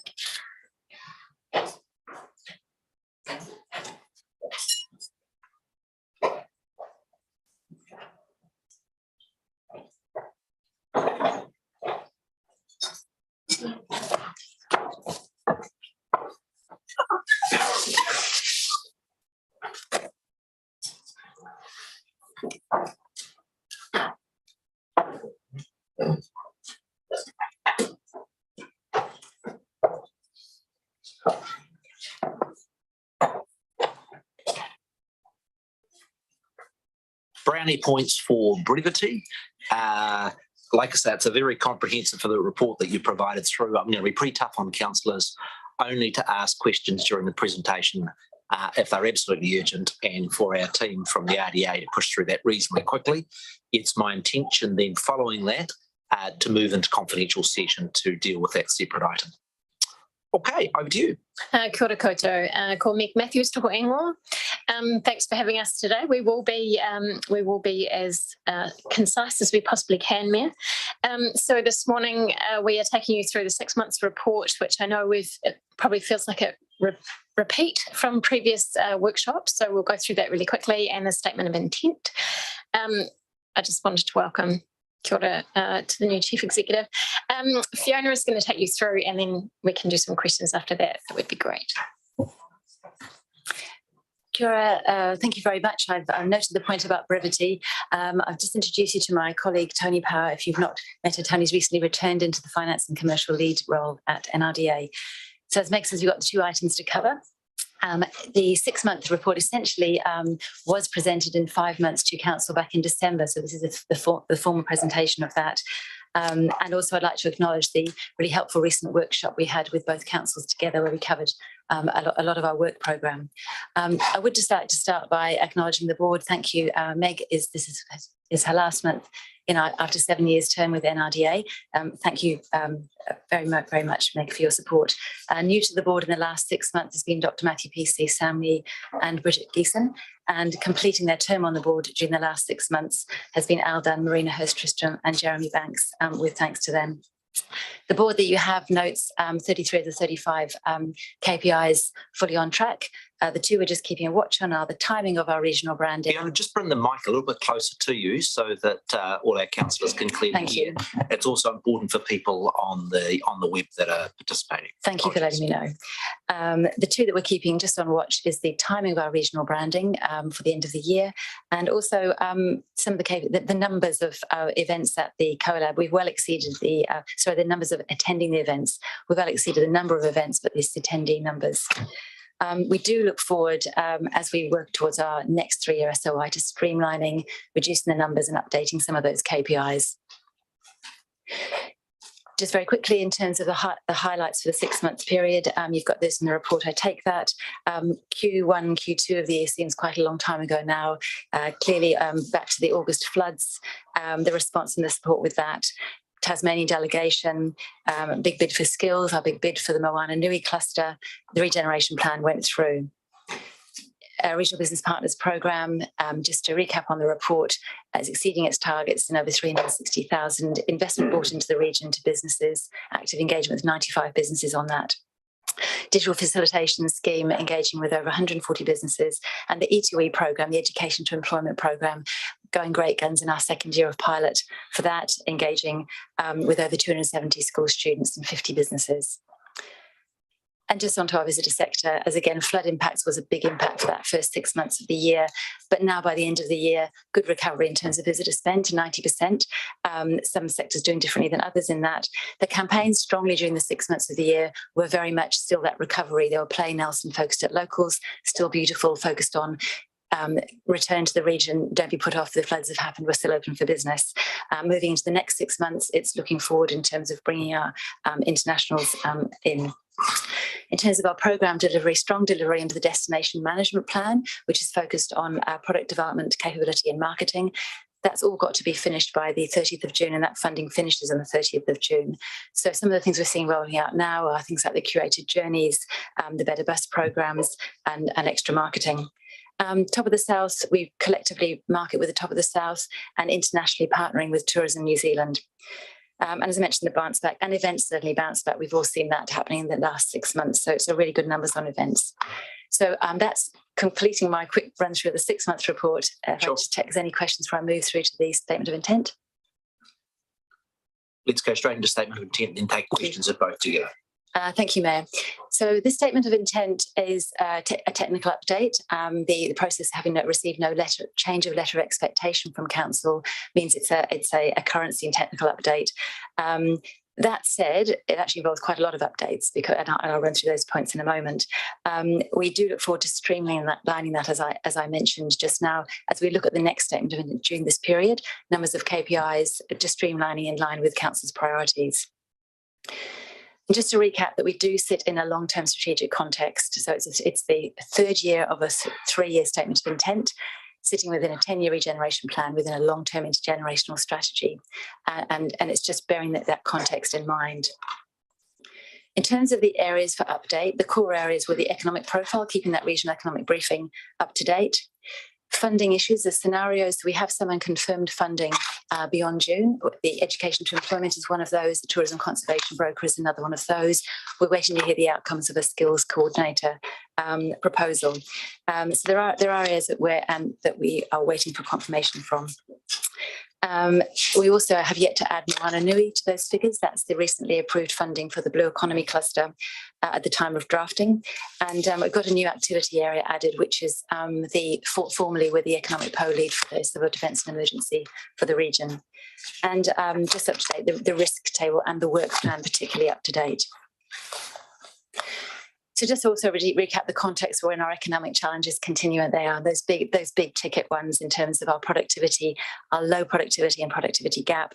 Our average wages are now the lowest in the country, and our home affordability is now the third worst. Those three are closely tied together, and we're in that context continuing with our constrained workforce, obviously infrastructure investment needs and climate change adaptation. But those three big headliner ones, which are important when of making sure government's aware of those. Sometimes it's not fully recognised. And it's that importance of keeping that long-term focus. So leaning into the advantages and opportunities we've got, targeting our programs, maintaining responsiveness, but ensuring we're getting value for your resource and our resource investment. Partnerships are key. And it's that challenge of keeping a long-term focus in short-term or uncertain environment. I touched on this in the workshop we had, and that just sets out, in terms of our activities under the statement of intent, we're working closely one-to-one with businesses. We work with sectors, so blue economy, visitor sector particularly, and there's other sectors sort of grouping in terms of supporting those. And importantly, that wider economic environment, so strengthening that as a place to invest, whether that's skills, connections, strategy, investment attraction. So that's the region as a whole. And the very outer ring is where our councils play, particularly in terms of our stable political environment, our land, our infrastructure, our soft and hard infrastructure. In terms of the work plan, our strategic focus is staying on track in terms of our investment attraction and strategy and economic insights. In terms of our sector development, I've mentioned the blue economy, the visitor economy. In terms of our destination profiling and events, and in terms of the Regional Business Partners Programme and work skills support and business advice. In the interest of brevity, I won't go through this in great detail, but I will just highlight this is about maintaining our investment attraction push. Being mindful, it's a lead-in time for investment. So something like the Moana Nui one, the application for that's 18 months in the process. Back in November 2021, when we were formulating our whole of region priorities for Kanoa funding, there were also private sector companies, about 35, that we were engaging with at that point. Now, finally, we're expecting an announcement for 2 of those. It actually takes, it's that lead-in and time that takes. And the same applies for the talent attraction and the connections and the regional showcasing. And we just keep working. So it's keeping on track with that programme. Was that a... So just quickly, that's just to notify you we're just updating the briefing for ministers for investment programs. Moana Nui is a great example of one that's a long lead-in time and strong for partnerships. Regional Business Partners Programme. It's all there in terms of the numbers of businesses, the numbers where businesses are working for, and the R&D investment in the region. And on Regional Tourism Organisation, which we are, and our visitor sector regeneration. We're in year 3 of a 5-year DMP. We have a challenge as a region because the funding from government stopped 18 months early, but we've had great, we'll continue with the traction on those programmes. Events and look, I just put past events and conferences. We have year 3. We have regional events funding for the whole of Te Tauahu, which completes in year 2005. And we're in our 3rd year under the NCC event funding, but really good numbers of events coming through. In the last 6 months, I think it was, with 37 event applications coming through. So at that kind of level of activity. I just want to, my last 3 slides to talk about the funding challenge. We've assumed this SOI is based on 0 inflation, based on the advice from council that we were to do that.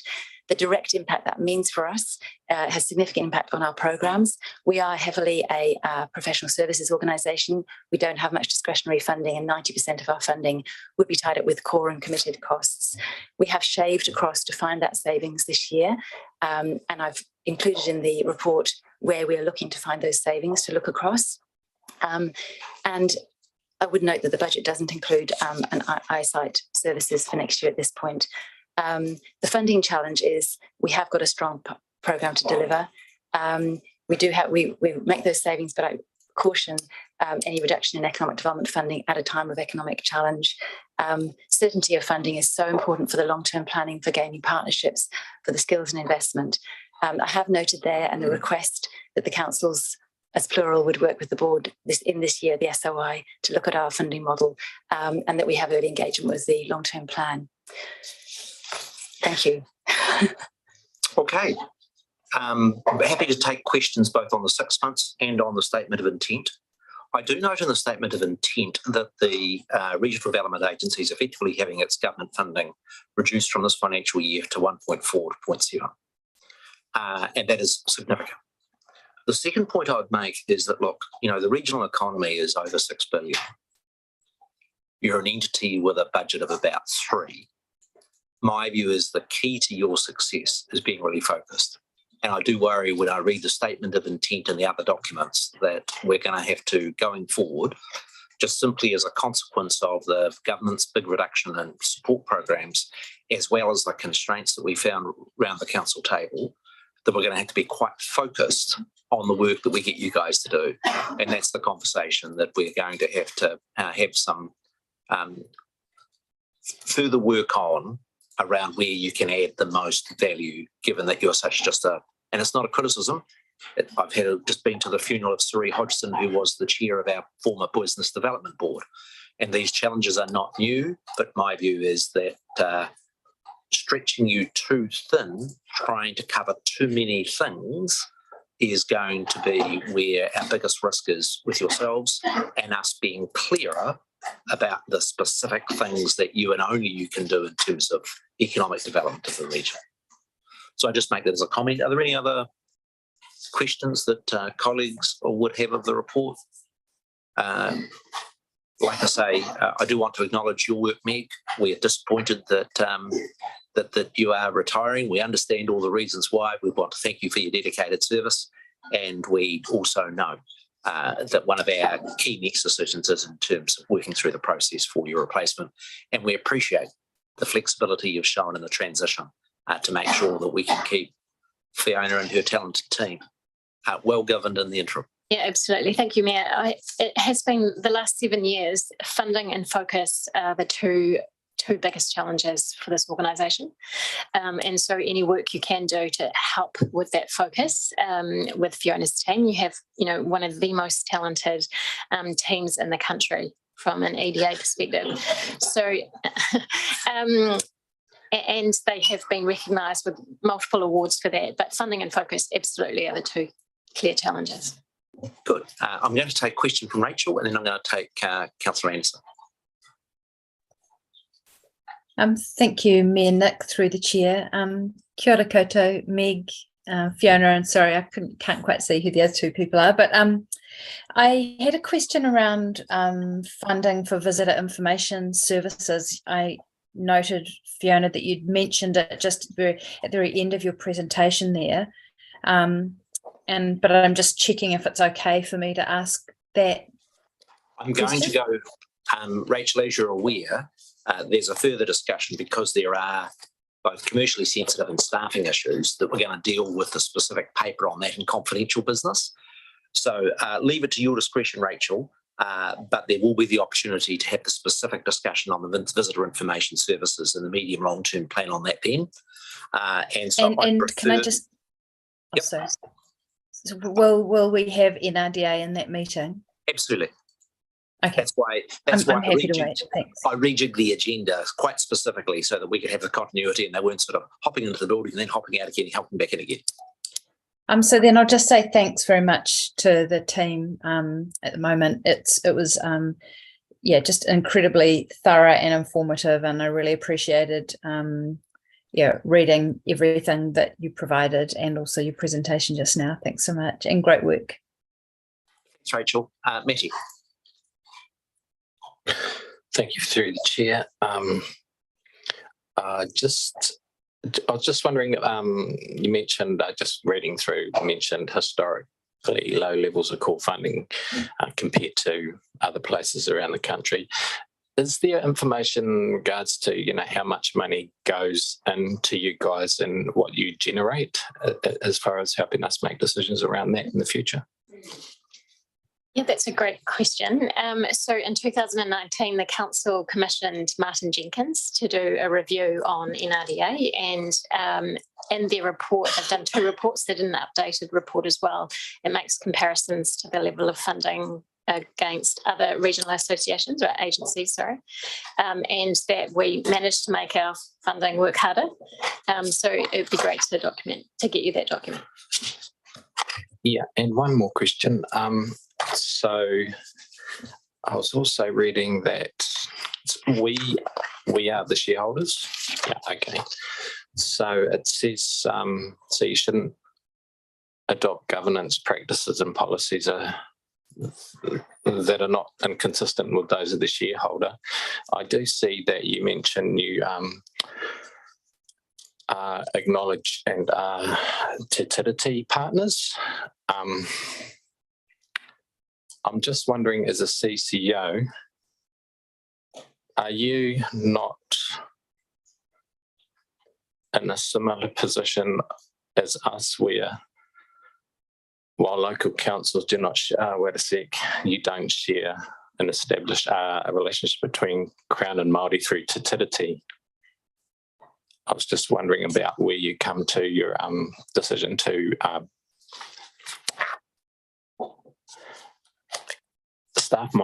other staff might have some answers around that. I did have some meetings in Auckland and I told them where we sat and they told me I was wrong.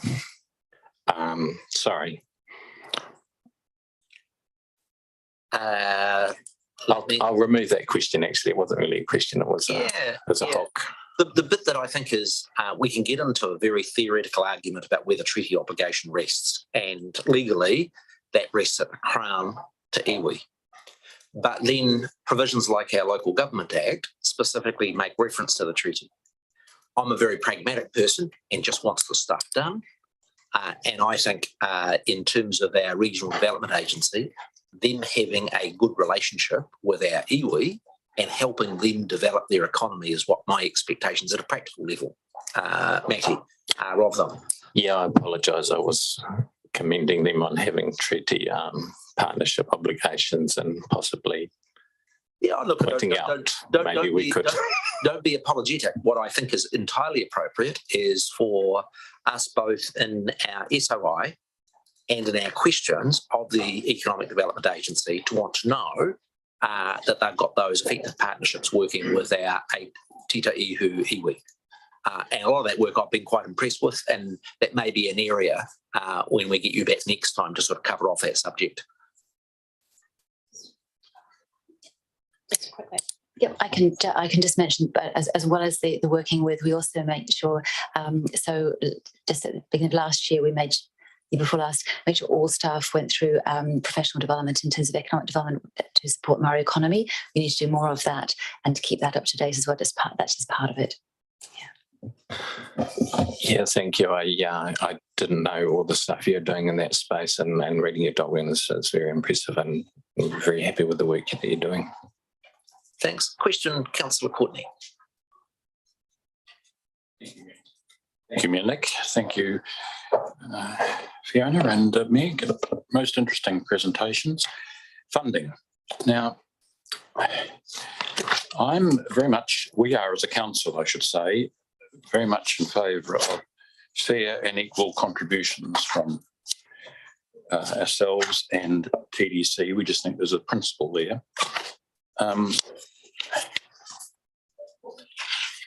Have you, in your dialogue with TDC recently, talked to them about that? It does come up. Obviously it's a relationship between the two councils in terms of our shareholder and the contribution from TDC. It does come up in terms of, the value and the role.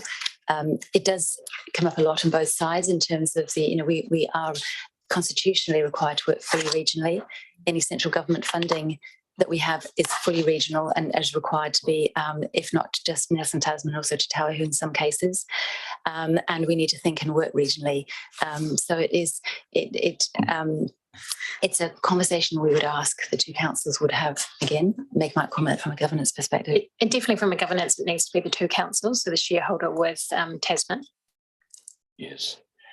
Would it be helpful if we started to exercise our minds on the idea of inviting TDC in to be a shareholder in Nelson Regional Development Agency? Would that make them feel more a part of or a partner in the?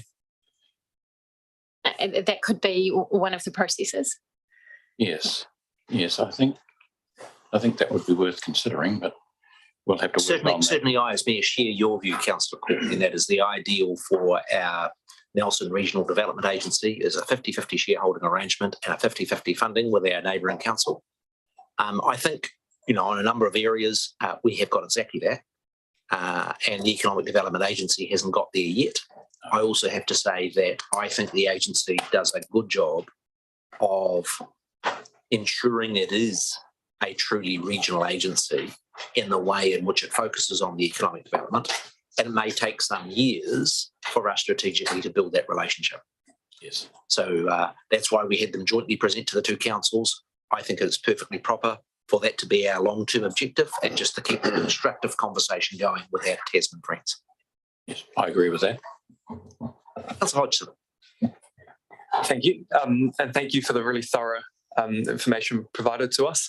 Councillor Courtney asked my first question, so thank you. My other question was just around the projected halving of central government funding. Is that kind of broadly reflected nationwide? And is any of that tied up with the unconfirmed funding for certain activities? A large chunk of that is the end of the Destination Management Plan funding, which has happened to RTOs right across the country.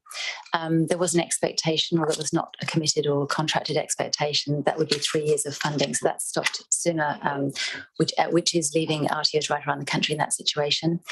A smaller part of that is the in-out funding. We've had the digital facilitation scheme this year, which effectively we host and we put out to partners to deliver on. But the big chunk of that is the DMP, and it is a consistent issue, and RTOs, regional tourism organisations around the country, are all struggling with this. How can they be funding? Prior to COVID, like us, many areas had strong visitor partner program for funding. That hasn't built back up again yet, and so it's this disjointed of timing. The programs such as the E2E, that's not one we just don't know what that one is, and that's quite a contained program. It funds itself, and the same with the but that is the same around the country as well. So we're all waiting to see whether that be renewed. It was set up as a pilot, very good pilot, very successful. We'd now like to see it into a 3-year one would be ideal, but we hopefully any day we'll hear about that, but we don't know. Okay, I'd like to wind up, and I shall move from the chair the adoption of those 4 items, and just ask the our RDA team just to stay right there, because then we're going to move on to the confidential item. So I'll move from the chair resolutions 1 to 4. Is somebody prepared to second? Thank you very much, Councillor Rainey. I had a question. I'm sorry, Pete. That's right. I just need to say that my company, of which I'm a 50% shareholder, runs an event or has run an event in this financial year, which was funded by the Regional Events Fund, which is administered by the NRDA. And so in the interest of being transparent, I'd like to abstain from voting on this, even noting that it's just receiving a note, but I'll just abstain from voting on this. Understand. And I'd like that noted. Yeah, absolutely. Really good to get those transparent interests in a small town like this. And the same will apply. I will remain in the room, but the same will apply for the next item as well. I'll abstain from voting on that as well. So I just asked our support staff to note that.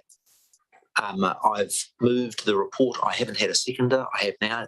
Councillor Hodgson. Is there any debate on the 4 resolutions? Not being the case, I'll put those. All those in favour, please say aye. Aye. And that is adopted. And I thank the RDA staff for both those pieces of work. I would now like to move the formal resolutions for us to go into confidential business so that we can move to item number 6, I think it is, in the confidential business.